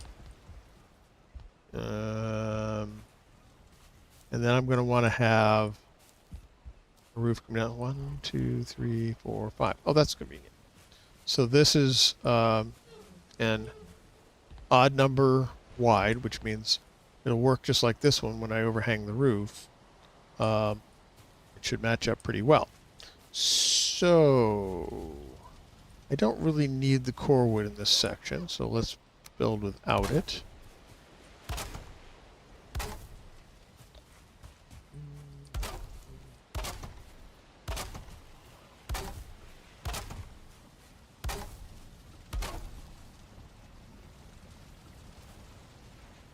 Yep, that'll be fine. And I want to go that much taller. Yes.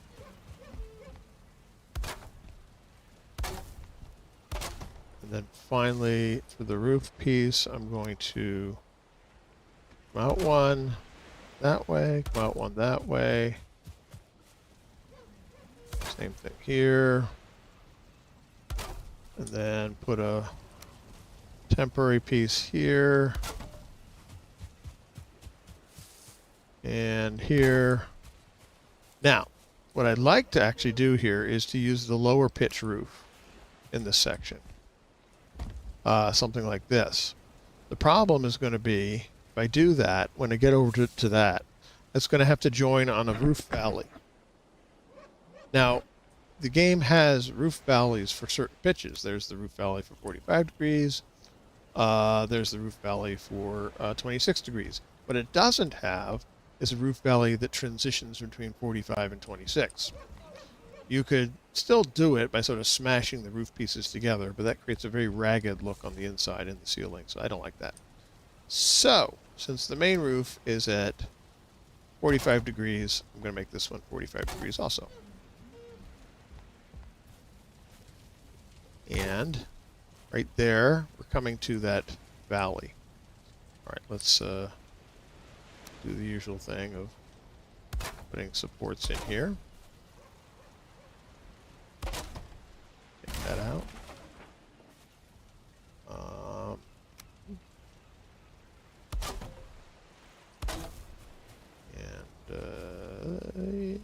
take this piece out and turn it into a solid bit. Yep, just like that. Okay, so we'll fix the valley in a minute.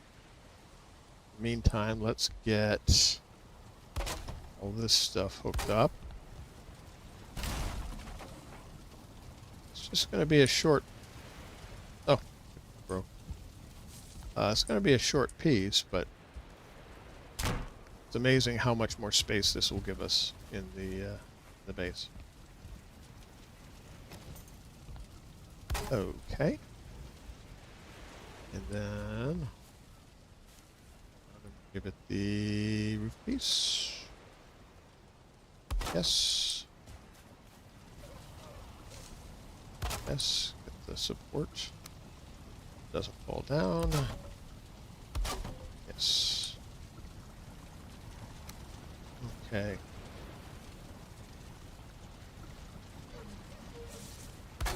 All right.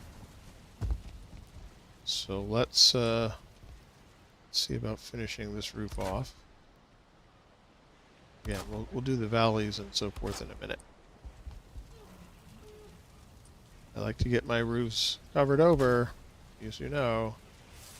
Always worried about rain. Come on, come on. Get up there. All right.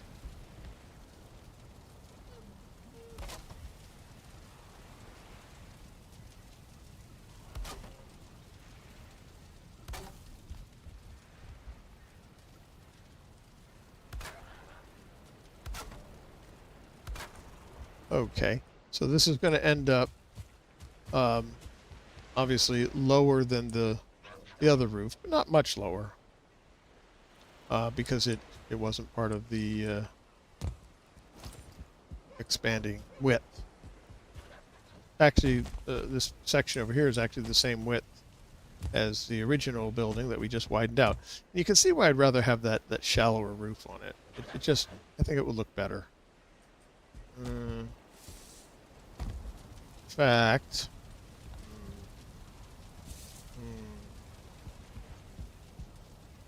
nope, I'll leave it this way. All right. Tidy this up a little bit.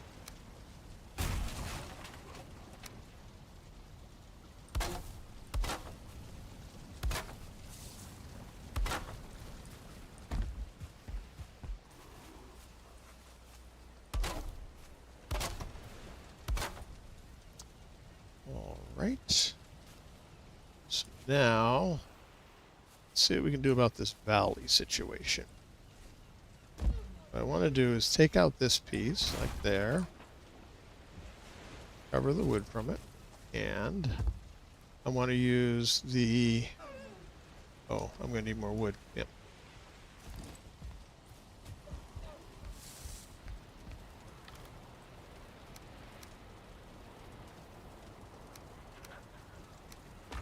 Okay.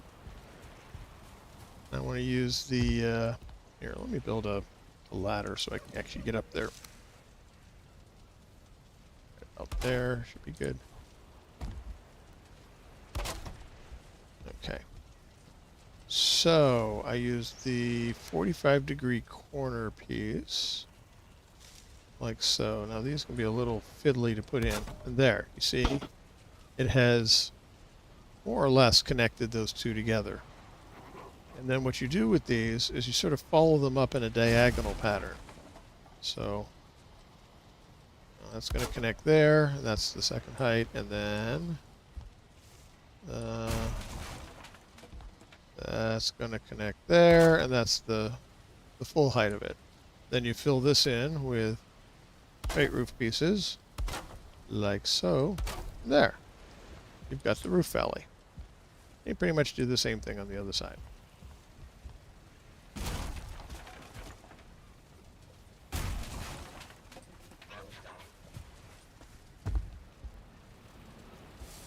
Yeah, again, we'll tidy up some of this stuff later. Okay, wait, I need a ladder over here, don't I?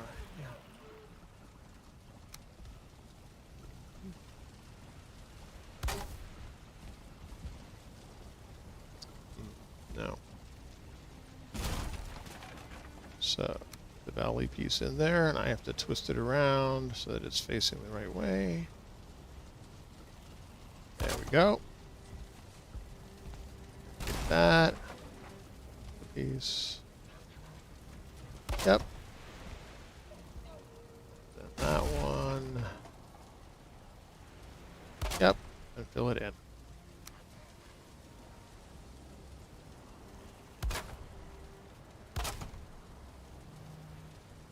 Okay.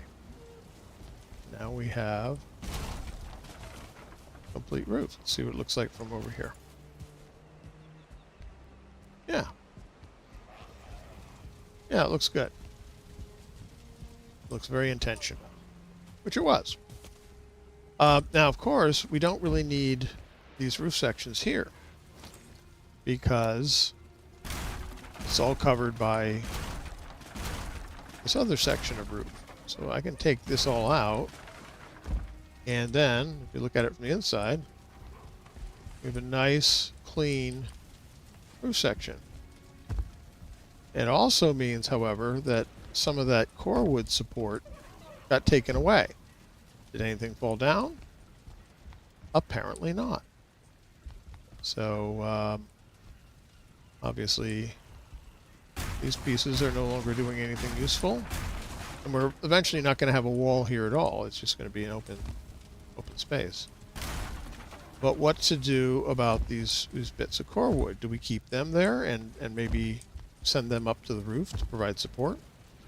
Well, it's not the worst idea. Then they could just be pillars crossing this space. Yeah, I don't need any of this.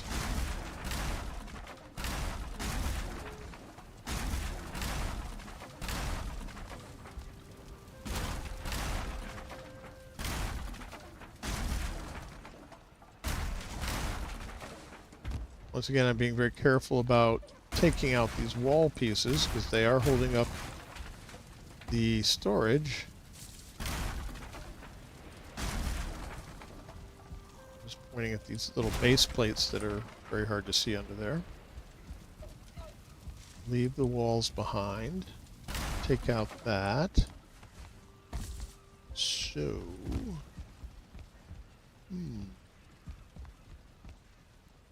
Now the question is, do we extend that support back up? Well, one possibility is that I could change my mind and say, no, wait, I do want to put the core wood pieces over here. Would be more consistent. That would help, I think. Let's go get some core wood. No.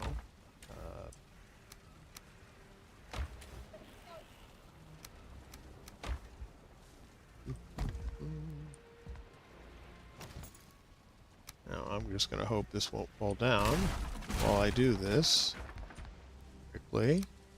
There's sort of a window of time before when you tear something down and before it actually falls down, when you can quickly snap in another piece and it will hold. Yeah, that's more consistent. Then I don't really worry about this piece at all. Do the same thing over here. Okay.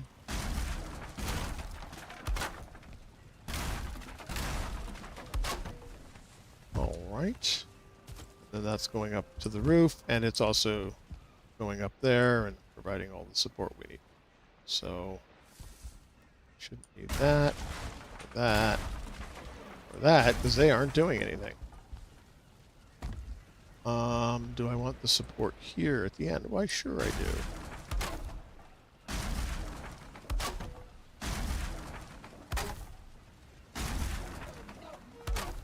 Now, where would be the door be? I think the door really needs to be in the middle here, because then it's just coming right out into the smelting area. Yeah. Yeah. Okay. Now I can go along and fill in this bit on the roof, just like I did on the other section. I'm going to turn my light back on so I can see what I'm doing. Okay. Yeah.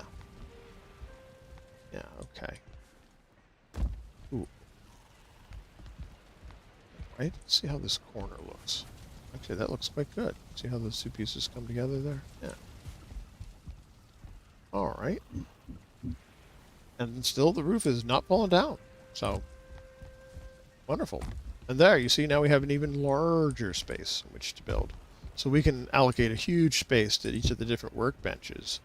And then if we'd have to fight our way into fitting in all of the upgrades, it's not going to be a problem. Let's get this built here. This is actually the upper cross beam. And get some walls.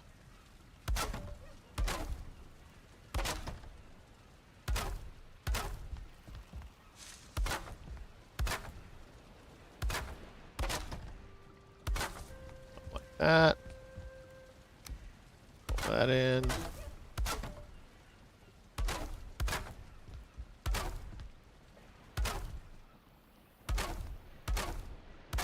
Okay.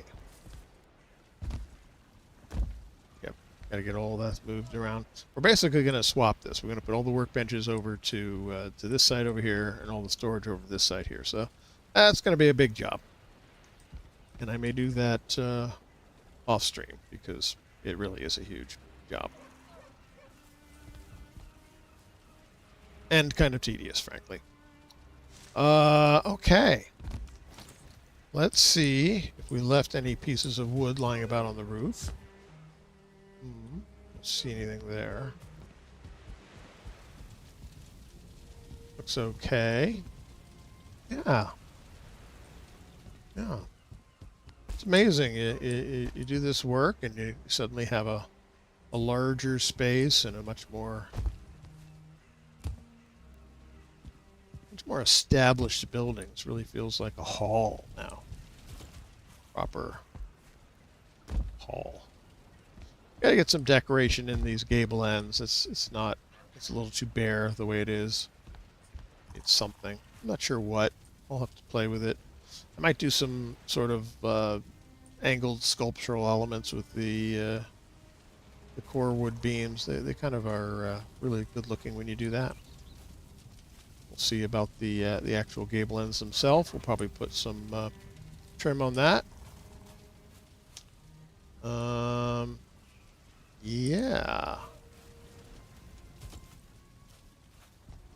And maybe think about rearranging the bedroom over here. Not sure. It would kind of be nice. We could end up with a doorway leading out in this area. I have to think about this fire too. We may want to rebuild that. We're eventually going to put a slightly larger fire in this space using the hearth here. So you see if I sort of shove this in here. It sort of fits in the space and sort of sticks out a bit. And maybe that's fine, just like that. The great advantage of the hearth is that it increases the comfort by one. And there's still room in there for lots of cooking elements. We're also going to want to build somewhere, possibly outside, a second hearth and put up our iron cooking station. I guess it's okay that the doorway comes out here to the farm because it's right there. Yeah, that's fine.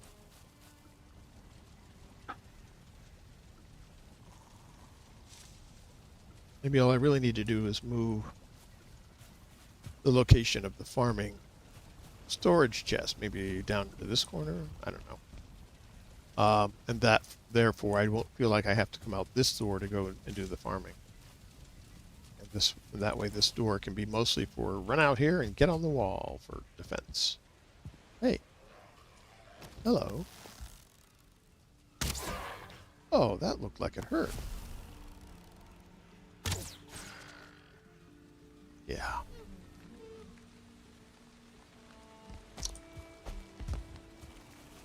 Right. Okay. I could eat another bite. Yes, I could. Here, let me put the little stairway thing in here. Like that. Okay. We're sort of half covered for rain walking out that pathway. Suppose I could extend the roof over or something. Okay. Are you full? You're full. Are you full? You are. Great. Those chests, we'll have to do something with those. They're obviously not going to stay there. And yeah, we've lost our shooting target range, so we might find another place for it. I don't know. I'll figure something out. Maybe over on this side. Yeah, that's not too bad. Right. Eventually there's going to be another kind of smelter out here. We'll just take one of these down and place it with that other kind. And there are other machines that take up a lot of space that we'll have to think about. We could put them in the backyard. We could put them off on little towers behind the up on the wall. And it actually makes sense to do that for various reasons. Yeah. I'm liking where this is going. It's neat, it's tidy, makes good use of space. It's got a lot of stuff going on in a not a terribly huge area. Yeah, really makes a statement, I think. May want to increase the height on that chimney a little bit. One more square up, I think. Yeah, probably. Okay. Okay, lots of things to do. One thing I should probably do. So I basically took down all of the sconces except this one. So that's a problem. Let's actually go ahead and take this one down. Think about where they should all go now. Okay. So I have enough copper to make 9 sconces. What does a sconce take? 2 copper, 2 resin, 2 wood. All right, stop. So 9 times 2 is 18.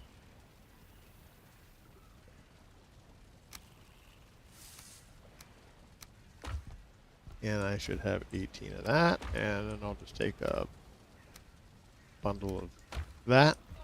So let's think a little bit about where the lights should go. We probably need more, but I'll have to give it something to get started with.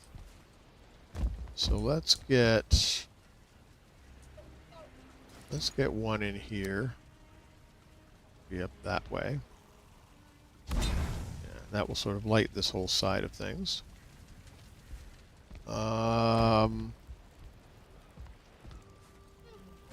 Put one up here.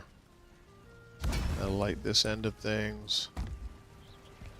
Put one up here in the bedroom area. Yep, that's good. One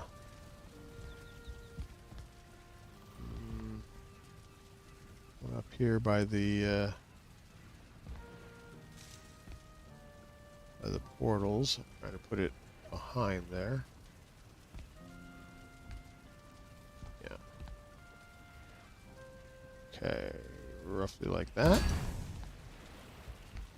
Got to be careful about putting them close to a ceiling, because if it's too close to their top, it'll stop the thing from burning.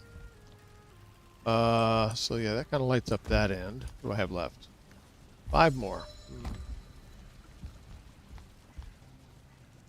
Yeah, one on this door, I think. Yes.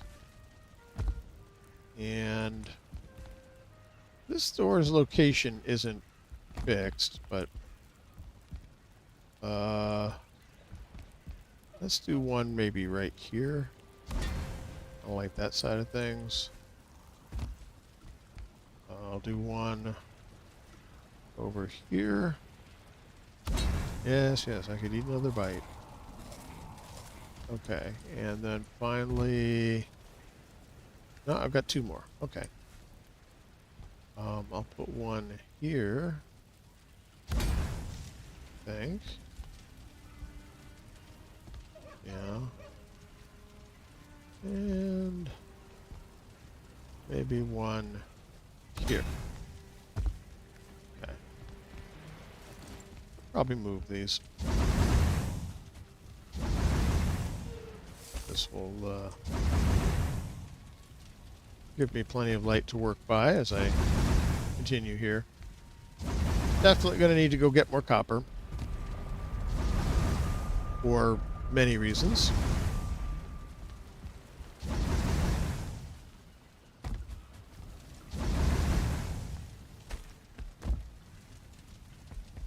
Okay.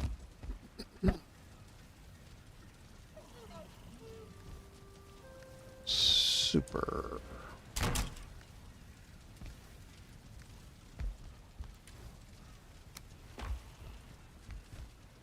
All right.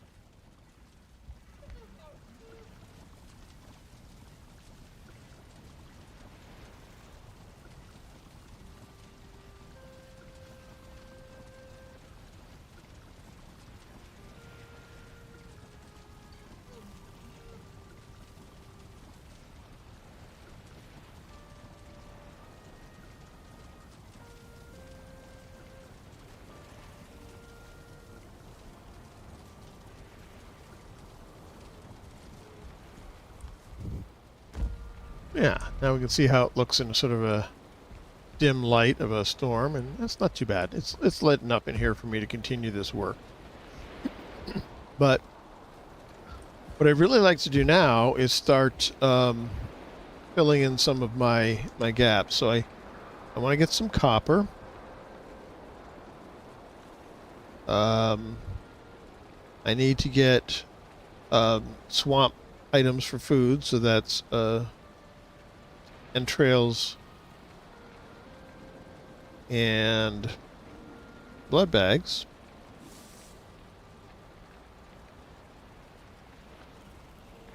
Let's see.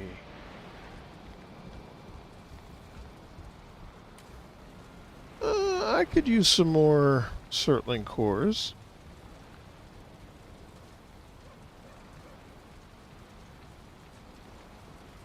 Don't really need regular wood. I have a lot of that. I could use some core wood.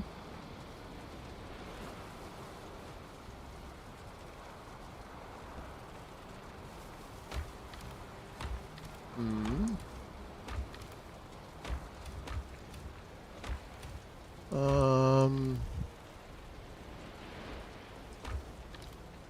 Yeah.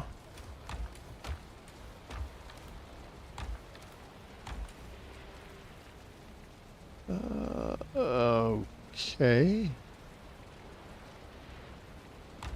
What does it take to make the obliterator? I have it under craft? It's under crafting. This is the obliterator. Requires some copper, some iron, and that thunderstorm.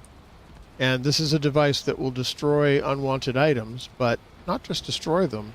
Most of those items will be converted into something useful. Coal. Yeah, I also want to pick up a particular item that I will write down for my reference. But,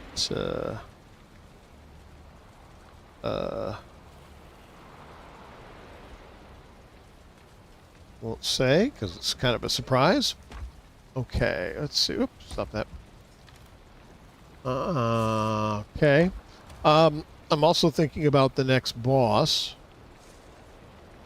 Bone Mass, and what I'm going to need for battling him. Thistle, yeah. Okay with thistle. I need to turn over my turnip crop. Oh, I should go out and work on that. Yep. Thinking about that. Thinking about that. Yep. Okay. So, boar meat.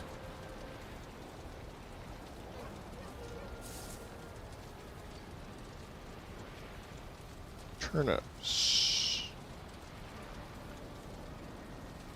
Yes. The other thing I want to look at is maybe upgrading some of my tools to iron tools. Now, let's see. The Huntsman's bow. Oh, yes. This is a very good bow. It has pierce damage of 42, whereas my current bow is 41. All right, that doesn't seem like a big increase, but the difference is this is a quality level 4. This is a quality level 1. And as I upgrade it, it will get better. But the Huntsman's bow has a very specific advantage in that it's very quiet. And what that means is when you shoot into a group of creatures, the one you hit will obviously be disturbed by it, but the other creatures will often not be aggroed. So it's a way of drawing out an individual creature that you want to attack while not aggroing the rest of them. Very significant advantage. Takes 20 iron. That's not cheap. Iron axe, also 20 iron. Definitely is going to improve my wood cutting. That's slash 20. This one's 50. I'm sorry, this is slash 60. This one's 50. But again, this is a level 1, quality 1, so it'll get better. What else is good? There's an iron mace, powerful weapon. Blunt 55 compares to 53. Now these don't seem like big junk until you start leveling them up. An iron pickaxe is definitely going to be necessary for future metal ores. The bronze pickaxe simply won't break them. Not going to do swords yet. I may do that later in the game. Yeah, so I think I'd definitely like to start with the Huntsman's bow. So let's see, that's 10 fine, 10 feather, 2 deer, and 20 iron.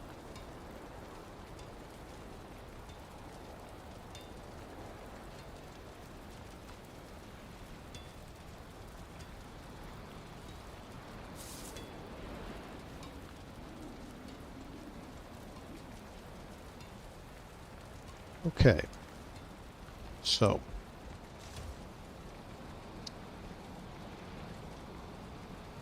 Ten. Okay. I've already forgot. 10 feathers. That's what it was.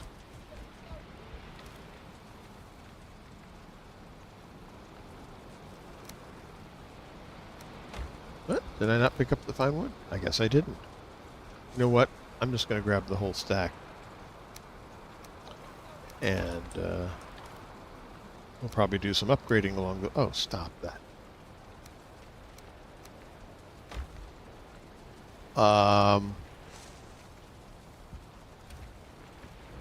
Take a whole stack of that.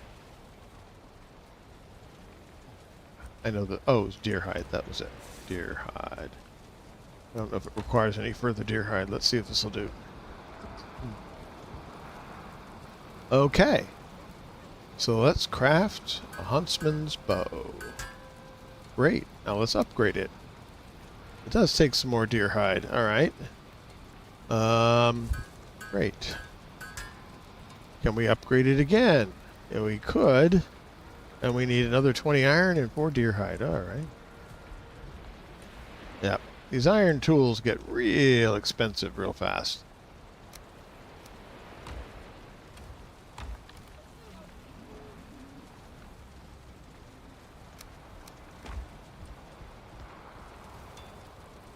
Okay. Upgrade it again. Can we do it one more time? 30 iron. Holy schmoly. Have we got that much? We do. A whole stack of iron just to upgrade this thing again. Upgrade. Okay, so now let's compare. Now this is Pierce 51, and that one's only 41. Only 10 plus, but it really is going to make a big difference in the overall effect of our bow work. And it gives us a really nice secondary bow that we can replace this. We can take this crude bow and donate it or something. Okay. That's the first of our iron level weapons. What else do we have? Well, how much iron do we have left? 44. Yep. We're going to have to go get more. There's almost never enough iron in this game. It's like a bit like wood. Never enough. So it would be either the mace or the pickaxe, I think. Or the axe. I'm going to do the...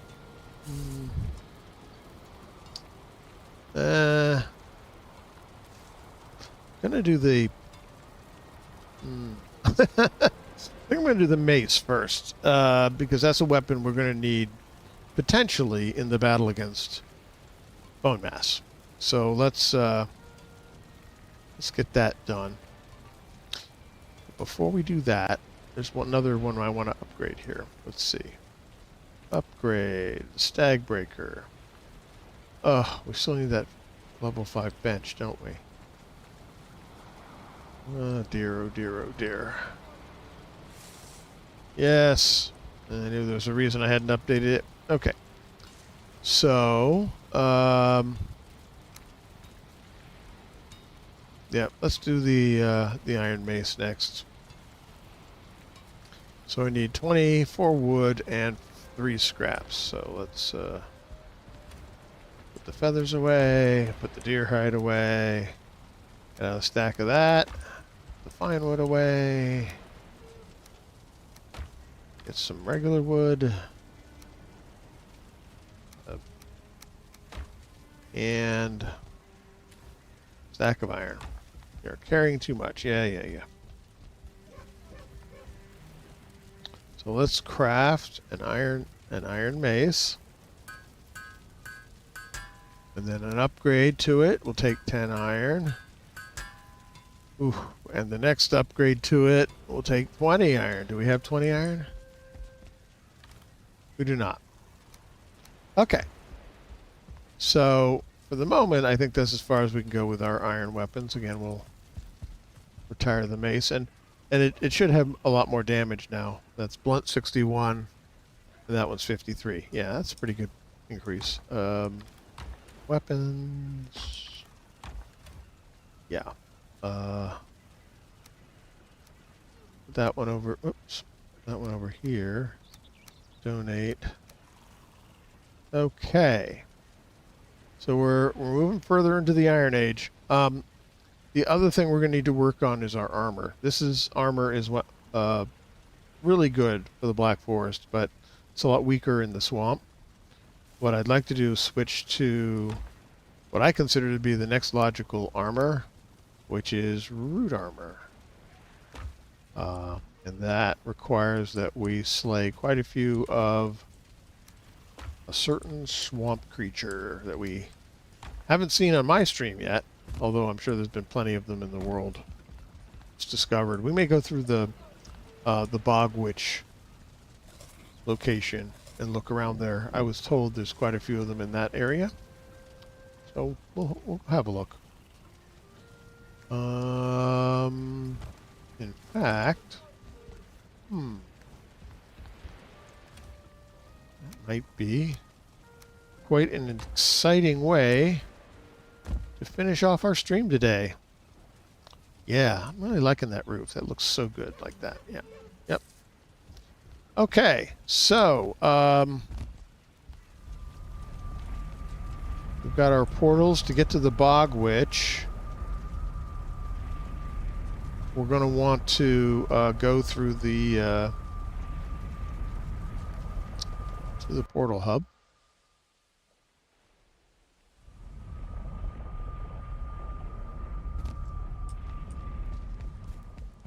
And her portal is down on the lowest floor. Let's go see what we can find.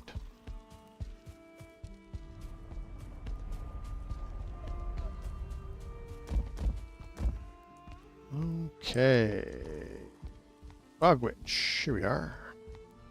I'm going to start with my mace and shield. I'm going to be ready to switch to fire arrows for this creature we're looking for. Alright. We're not looking for Surtlings. So, I'll tell you what I'm going to do. I'm going to go first come over here and mark this. Hey! Who's shooting at me?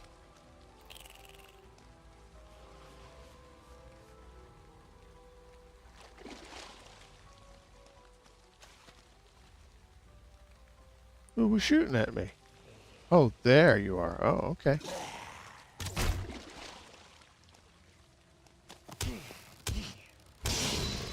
You don't think much of that mace, do you? Yeah, that kind of hurt you. Ah, another stump.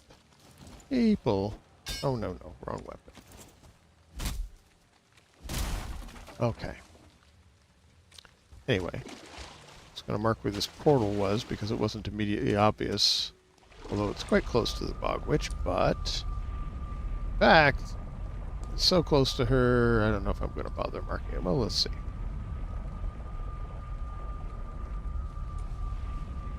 Now, you see over here? That's a patch of plains. We really don't want to go in that direction, or at least not very far. So I'm just going to sneak my way over, connect the map up. Now, all this time that we're in here, I'm keeping my eyes open. I'm looking for something that's out in a patch of water. It looks like a tree stump, but it isn't. Huh. No, that's not one. Thing is that there are tree stumps out here. For example, there's one right there. An old rotting tree stump.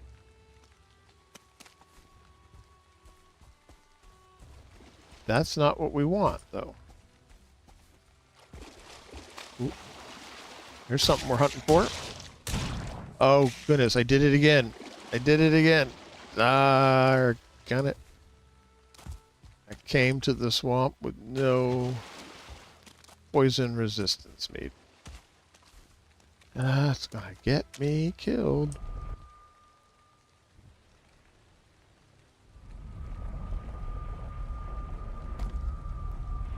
Okay.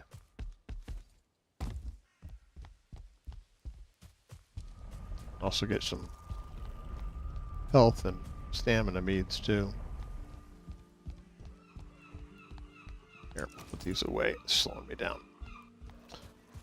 The weapons you're carrying do affect your movement speed quite a bit. So sometimes it's better if you want to get more speed to put your weapons away. But of course, if they're put away, you can't use them. And so everything in balance.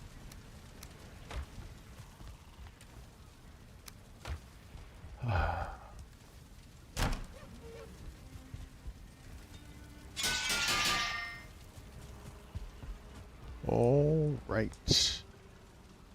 I'll take 3 of those and 3 of those and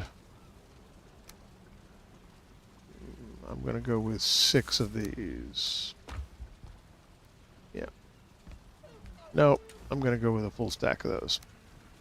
Okay.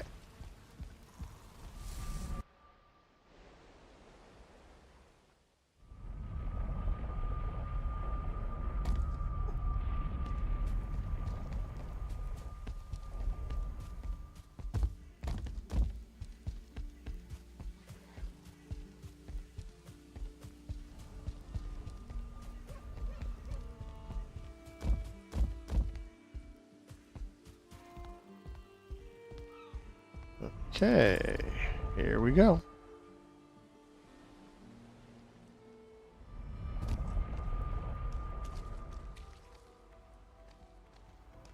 Okay.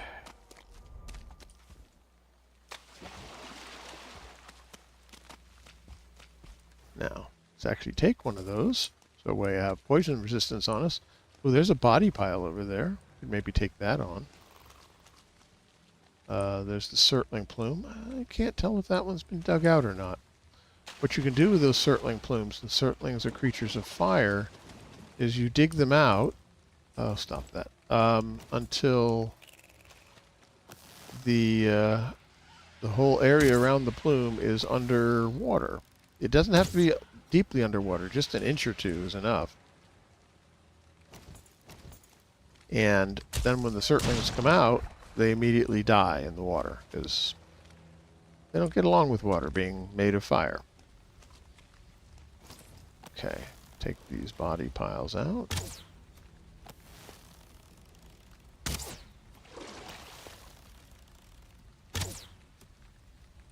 And there's another one on the other side. I've got just a narrow angle to shoot at it.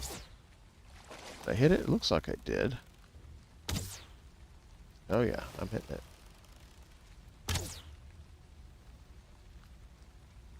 Not broken yet. There it went.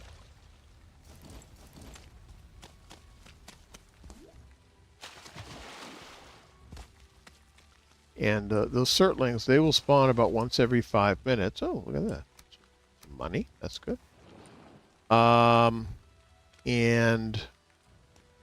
they will drop coal. They will drop Surtling cores, and very rarely, well, not super rarely, but rarely, they will drop trophies. Yeah, this one doesn't look like it's been, well, it's been dug out a little bit. There's a lot of stuff around it. It's kind of close to that tree, though. So anyway, keeping my eyes open for the thing I really want over here, which is this other creature. Oh, there's a lot of crypts over here. There's one there. There's one right here. That one's been exploited. Oh, there's another Surtling plume back there.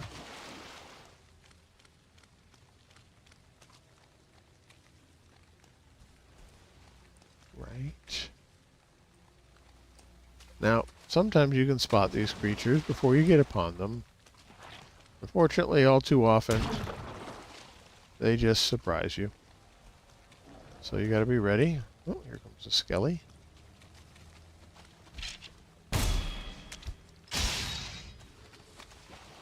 a blob.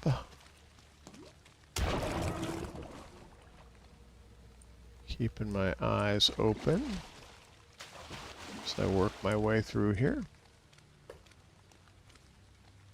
Thing I'm looking for can be very hard to see, but this swamp's quite open in this section, so shouldn't be too hard.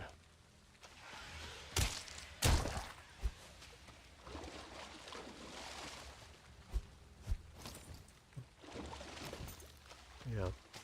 Remember that falling into water too deep will disarm you, take your weapons away, so be prepared. I'm using the key that quickly arms and removes it and rearms it. Hide show weapon.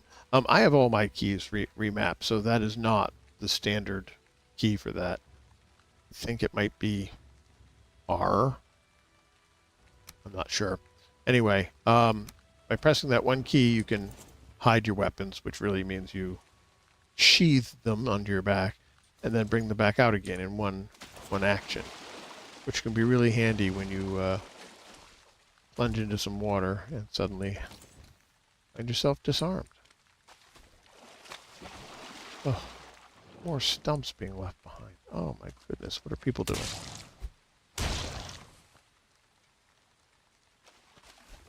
Okay, looking around here.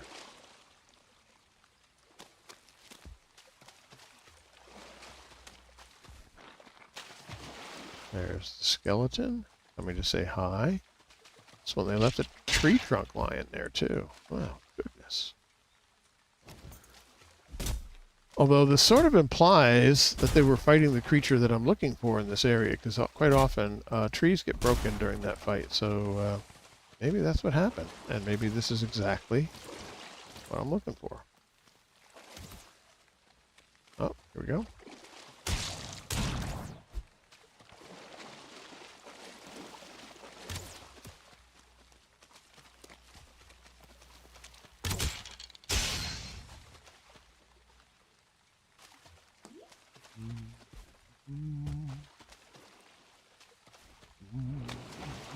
Ooh. Turnips. I'm not going to take those. I have a good turnip crop going. I'm going to leave those for other people to find because they are hard to find, and there's two right in one spot.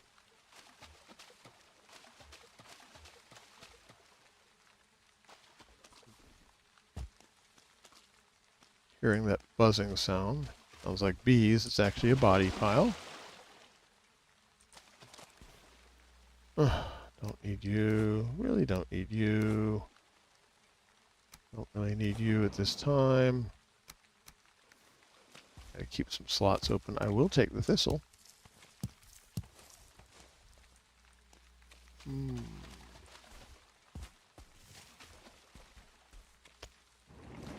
Well, so far this isn't looking too good.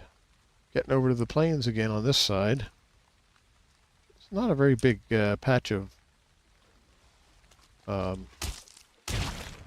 swamp here.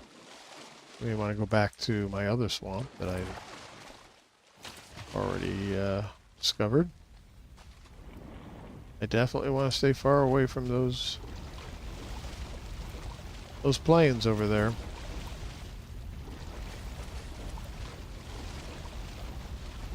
Okay.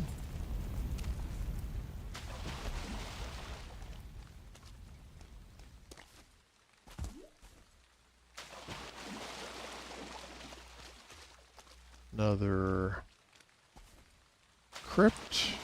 A couple more crypts over this way. Ooh. Ooh. No, it's a blob. The thing I'm looking for will have a green glow around it. But it will not be moving.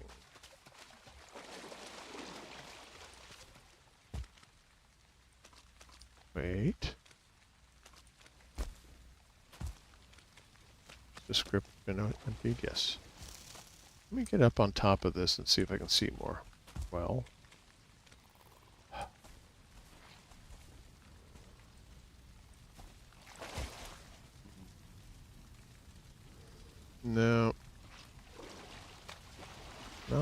seeing what I'm looking for over here.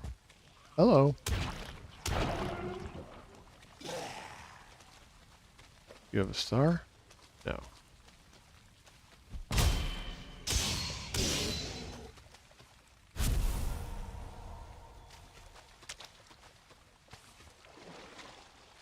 Okay. But getting some of the things I need. Entrails and blood bags.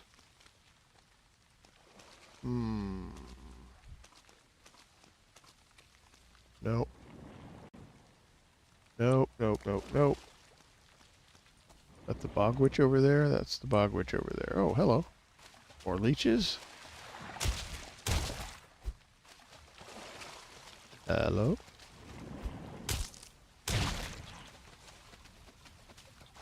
Okay.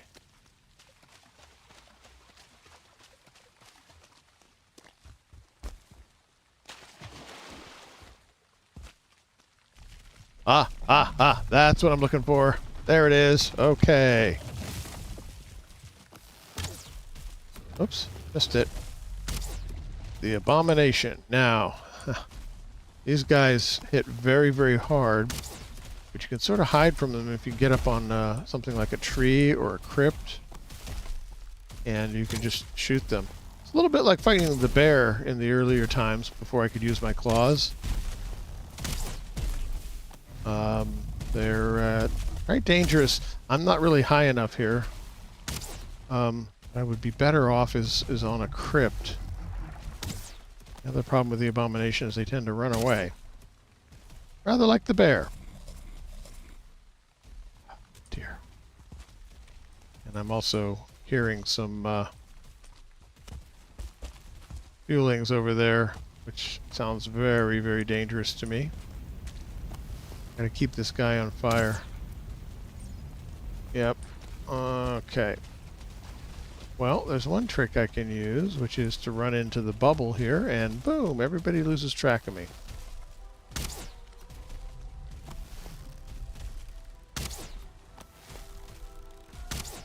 But yeah, the abomination is basically a sapient tree. Hello, you can see me now. Now you can't.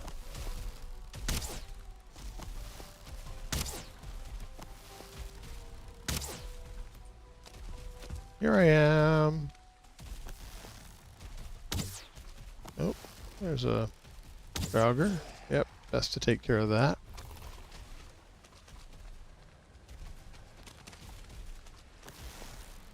Now they will run out into the water to get rid of the fire that you put on them.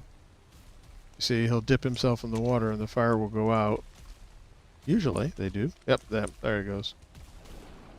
But that doesn't heal them.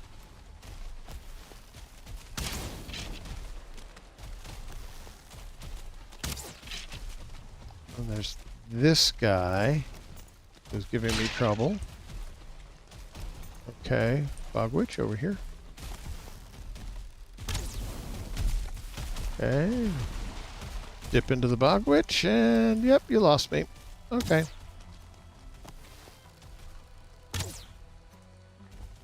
Hello?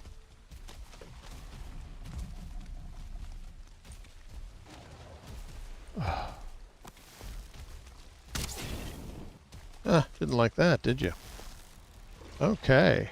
Uh-huh. Ah! Oh, wait. He's gone down in the water again. See if I can bring him back. E.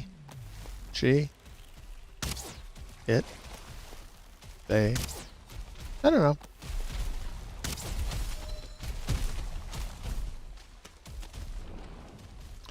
I don't particularly care as long as they die and give me their stuff.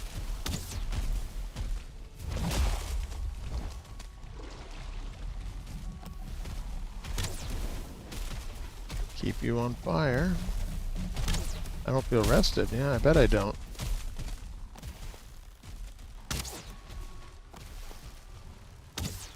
Almost down. You can drag these guys over one of those circling plumes. They take damage in a hurry. Great. Later on, when I get a little better equipped and better skilled, I will use an axe on these guys. It does a tremendous amount of damage, but it also puts you at risk of taking a lot of damage, so... Okay. So, what do they drop? They drop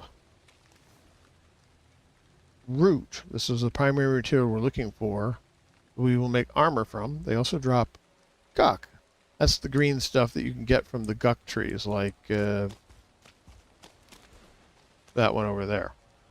And they will also drop, pretty frequently, drop a trophy, which is fine, but it doesn't have a big attraction for me. But yeah, my first chunk of root. Now, it usually takes, I believe, 10 pieces of root to start making each piece of root armor. Also going to take some ancient bark, and some leather scraps or deer hide, I forget which. But yeah, we just need to find more abominations, or abbeys, as they're colloquially referred to. Which is why some people think they're she's, because they're abbey.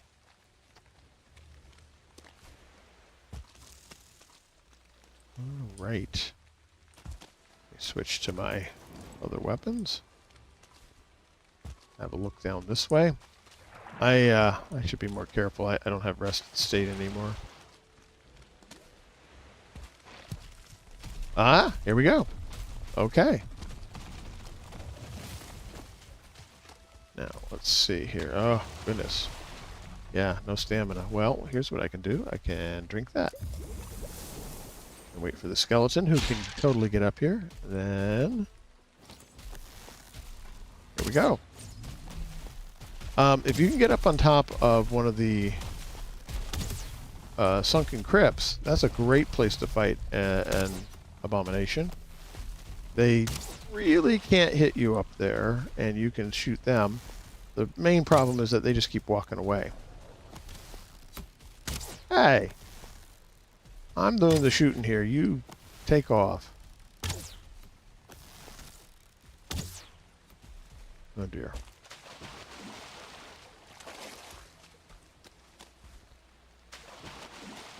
See, now he's really got himself in the water out there, and I set him on fire, he'll burn for just a moment. Hardly does anything.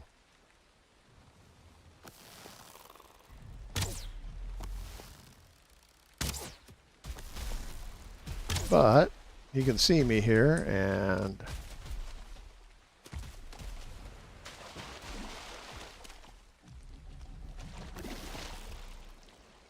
come on, stamina. Recover. Oh, what are you laughing about?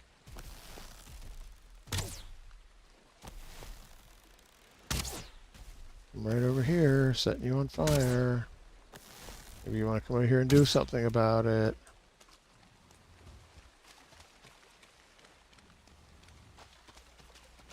Now, I don't want to kill it out there, because then the stuff will drop in the deep water, and that wouldn't be good. I want him to come on shore. Come here. I think I'm pretty safe so far. Yeah, he's not even half down. Okay. I'm going to move slowly here, so hopefully the... Oh. Maybe not that slowly. Come on. Come around the tree. Come get me. Okay. Oh dear. Out in the water. Alright. Keep her coming. Keep him coming. Keep him coming. Come on. Oh dear. This one just does not want to cooperate, do you?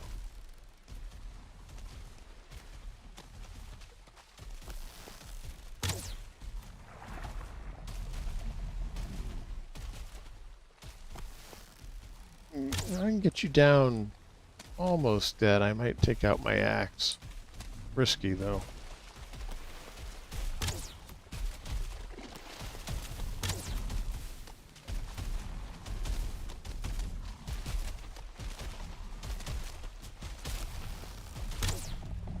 Oh, how did I miss? Whoa, that was the wrong direction. Oh boy. Yep, that one. That's what I don't want. Come on, let's get over here. Yeah. And you lost me. Ugh, and I have no stamina to shoot you. Okay.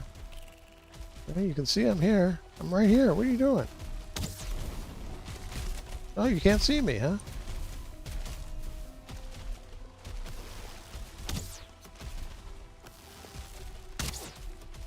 Stay over here. Stay over here. Another thing I could do is get out my hoe and sort of raise some of the ground here to create a sort of a runway. Oh, that's not my hoe. I'm not carrying my hoe. Well, well. I guess I can't do that. I fell here. Oh, skellies. Ah. Oh, did you just run through the circling thing? Oh, that was not a good move. That would have hurt you far more than I did. Oh, poison. I didn't re-up my poison. Okay.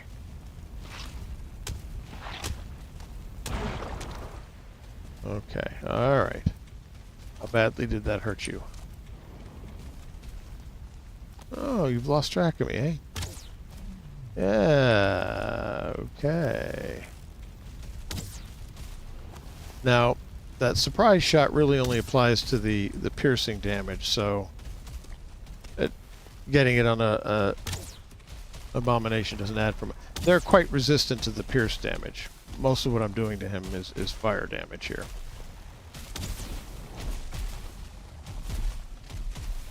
Yeah. Really shouldn't do this when you don't have rested state. It's a bad idea. Oh, come on. Oh. The thing is, if I can get this guy and get his stuff, I can make one of the pieces of the root armor. Which is, without question, without doubt, my favorite armor in the whole game.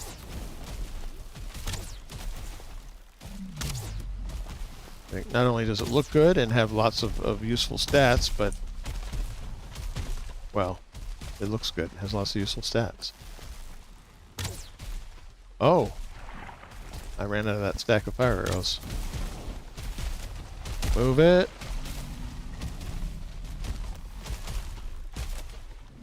Ah! Yeah, see, he hits hard. And he's got an even harder attack if you give him the chance to do it. And I'm gone. Haha. And one more shot, and I think you're dead.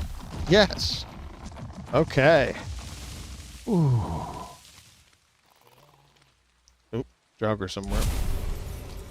Yep, there it was, the Abomination Trophy. Wait, I didn't have a slot bill. Oh, yes, I did, because I ran out of arrows. Or was that Draugr? Well, I don't care. Don't really want the Abomination Trophy, but, you know. We'll hang on to it. Where's that Draugr?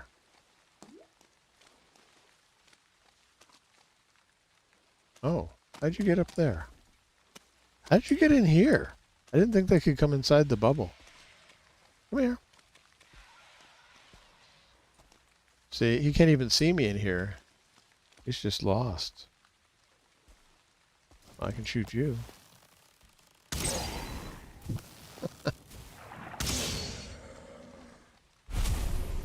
Yes. Okay. Alrighty. Let's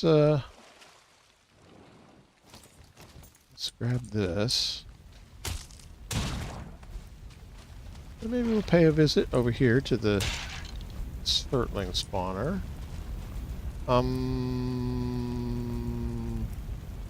Or maybe we won't. Because we have an inventory that's all full. Oh dear. Something broke the workbench. Okay, so here's what we're going to do. I'm going to clear some space. Pick that up. Put it back. Repair everything.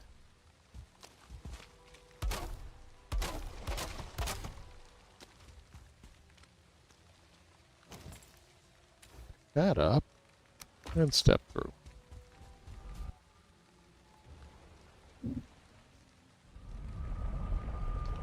And we're going to go try to make a piece of root armor. Yes. Yes.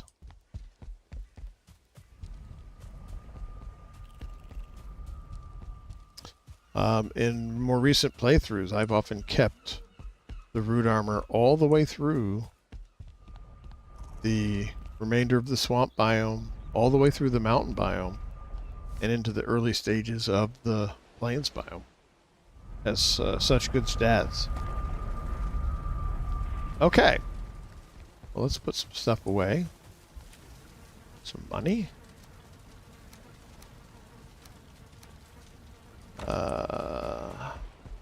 Some food items. Not as much as I'd hoped there. Okay, actually, I'm going to put the guck in there. Okay. Trophies. Yeah, I'll put it there. I don't really want it. All right. I'm pretty sure. Well, let's take a look. So this is made of natural materials. So like most such armors, you make it on the workbench. So here we are. We got 3 pieces. The root. Excuse me. The root harness, which is your chest piece, and that gives you resistant versus pierce, and a movement speed penalty of just -2%, which is very small. It is weak versus fire, so that's the one of the downsides to it. It gives you armor of 8, so I compare that to my current chest piece.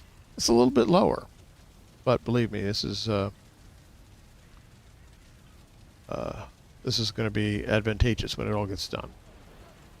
Okay, there's the root leggings. They also give a small movement speed penalty, and also weak versus fire. No other special advantages. The root mask, on the other hand, resistant versus poison. And this is what's so useful in the swamp. Also weak versus fire, no movement penalty. If you get all 3 parts and equip them, you get a +15 to your bow skill, which is tremendously useful. And consider that one of the most dangerous creatures in the plains is a creature that does massive pierce damage, and this chest piece has utility far beyond what you might expect. It's kind of common to start with the root mask because it gives you resistant versus poison, which is great when you forget to take your poison potion in the swamp. It's ordinary resistant, whereas the potion gives you very resistant, much more powerful. And those 2 resistances don't stack, so you just take the best one. So I'm going to go with that. I need 4 scraps, 10 ancient bark, and 10 root. So I just need some more ancient bark. Wait a minute. I know I have some over here. Don't I? Yes. So let's get 6. Okay. And some leather scraps. 4, I think is what I needed. And here we go. Root mask. Okay. Let's put this on. Look at that. Isn't that awesome looking? Here, let's get in front of the fire so you can really see. Oh, no, outside. Well, there. Look at that. The root mask. Oh, yeah. Yeah.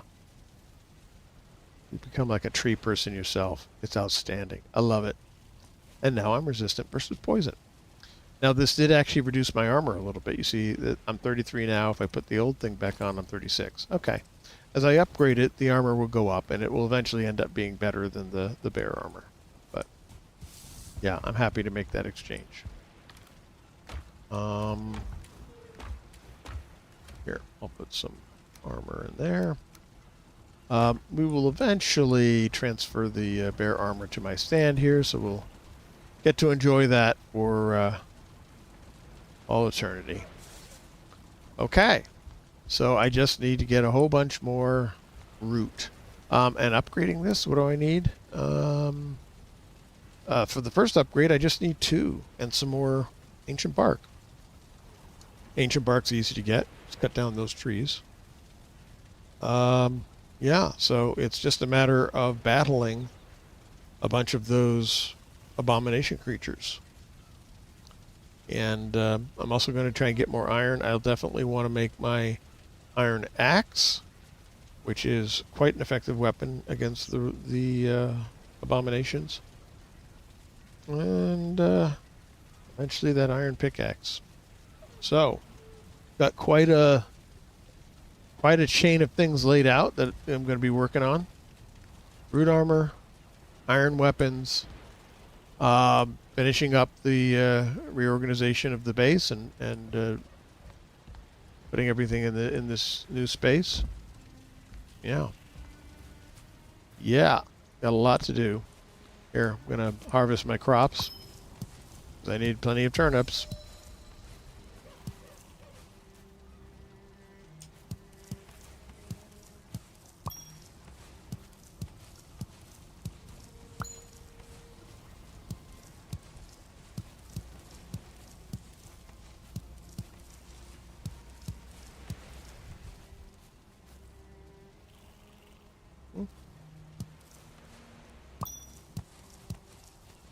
My farming skill is rising. You can hear those little dings that tell you I'm picking up extra crops as I do this.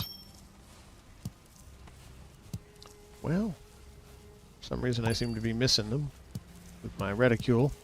Usually I can just hold down the action key and float the reticule over the top of them, but yes, I know I could eat another bite.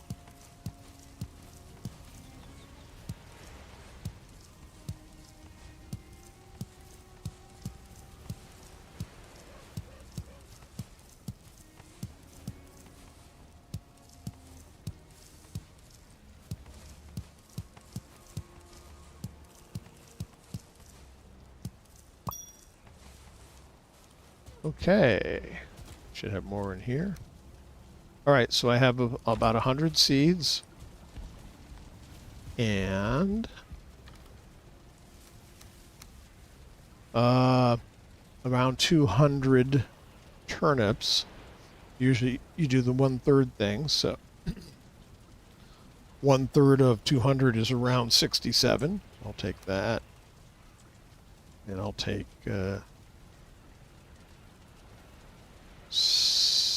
wait, yep, 70. And those are going to get replanted to make more seeds.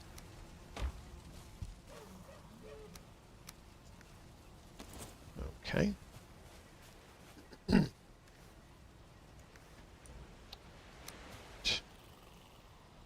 Put yourself on walk. Stay a little farther away from the edges this time, Buster.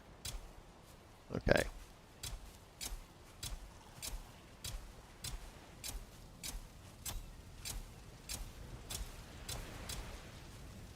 Those two were very close together. Well, we'll see.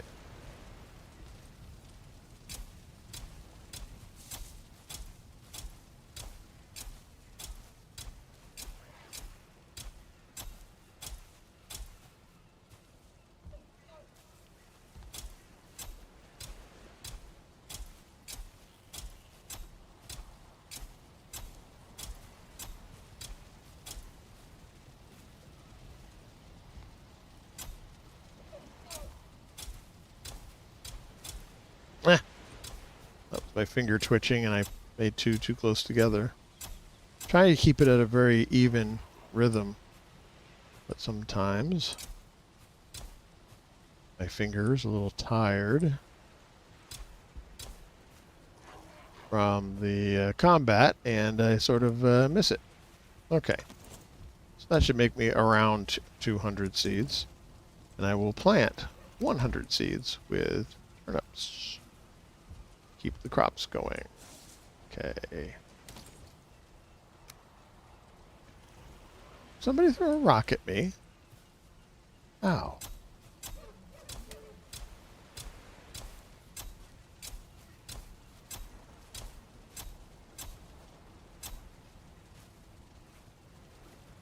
I won't get the whole 100 turnips in, but that's fine.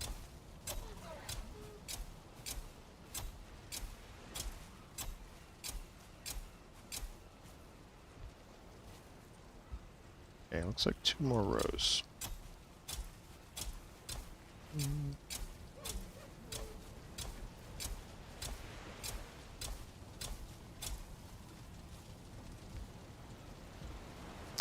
Let my stamina come back.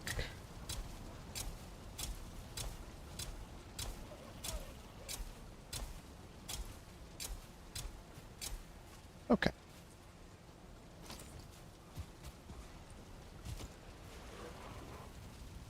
Need more room to go. Yeah.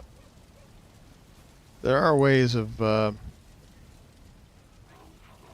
are removing them. Yeah. But unfortunately, you can't be precise, and you probably knock out several plants in the process.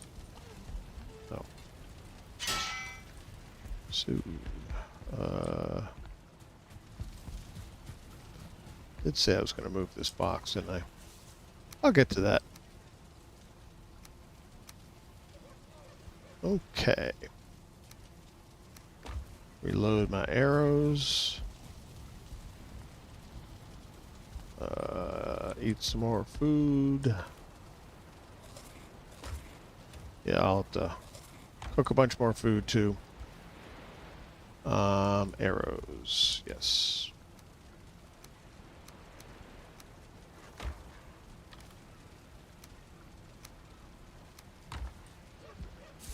All right.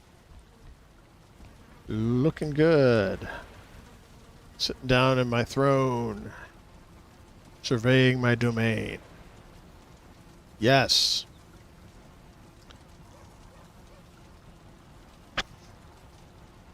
Okay, folks. I really enjoyed having you here. I'll be providing more information about what's going to be happening with the Vanillaheim server. There will be some other Val-Con related events going on. Some of the other Val-Con servers will also remain open, including at least one of the showcase servers. If you didn't get an opportunity to visit it during the convention itself, you haven't missed your chance. There will be another chance to do that pretty much any time now. So go to the website, val-con.org,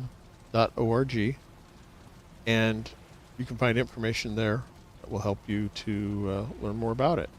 Join our Discord, be part of the conversation, and help us to start prepare for next year. It's not too early to be doing that. We're already thinking about it and planning and learning from what happened this year and finding ways to make it bigger and better.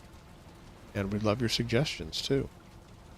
If you want to help support Val-Con, there's a link in the website to go to our merchandise store, which will remain open with some really great shirts and mugs and other stuff that you might enjoy. And every dollar that we receive from the sales of that merchandise is going to go towards improving the Val-Con convention for next year. So, thank you for your support, and I will see you on the next stream.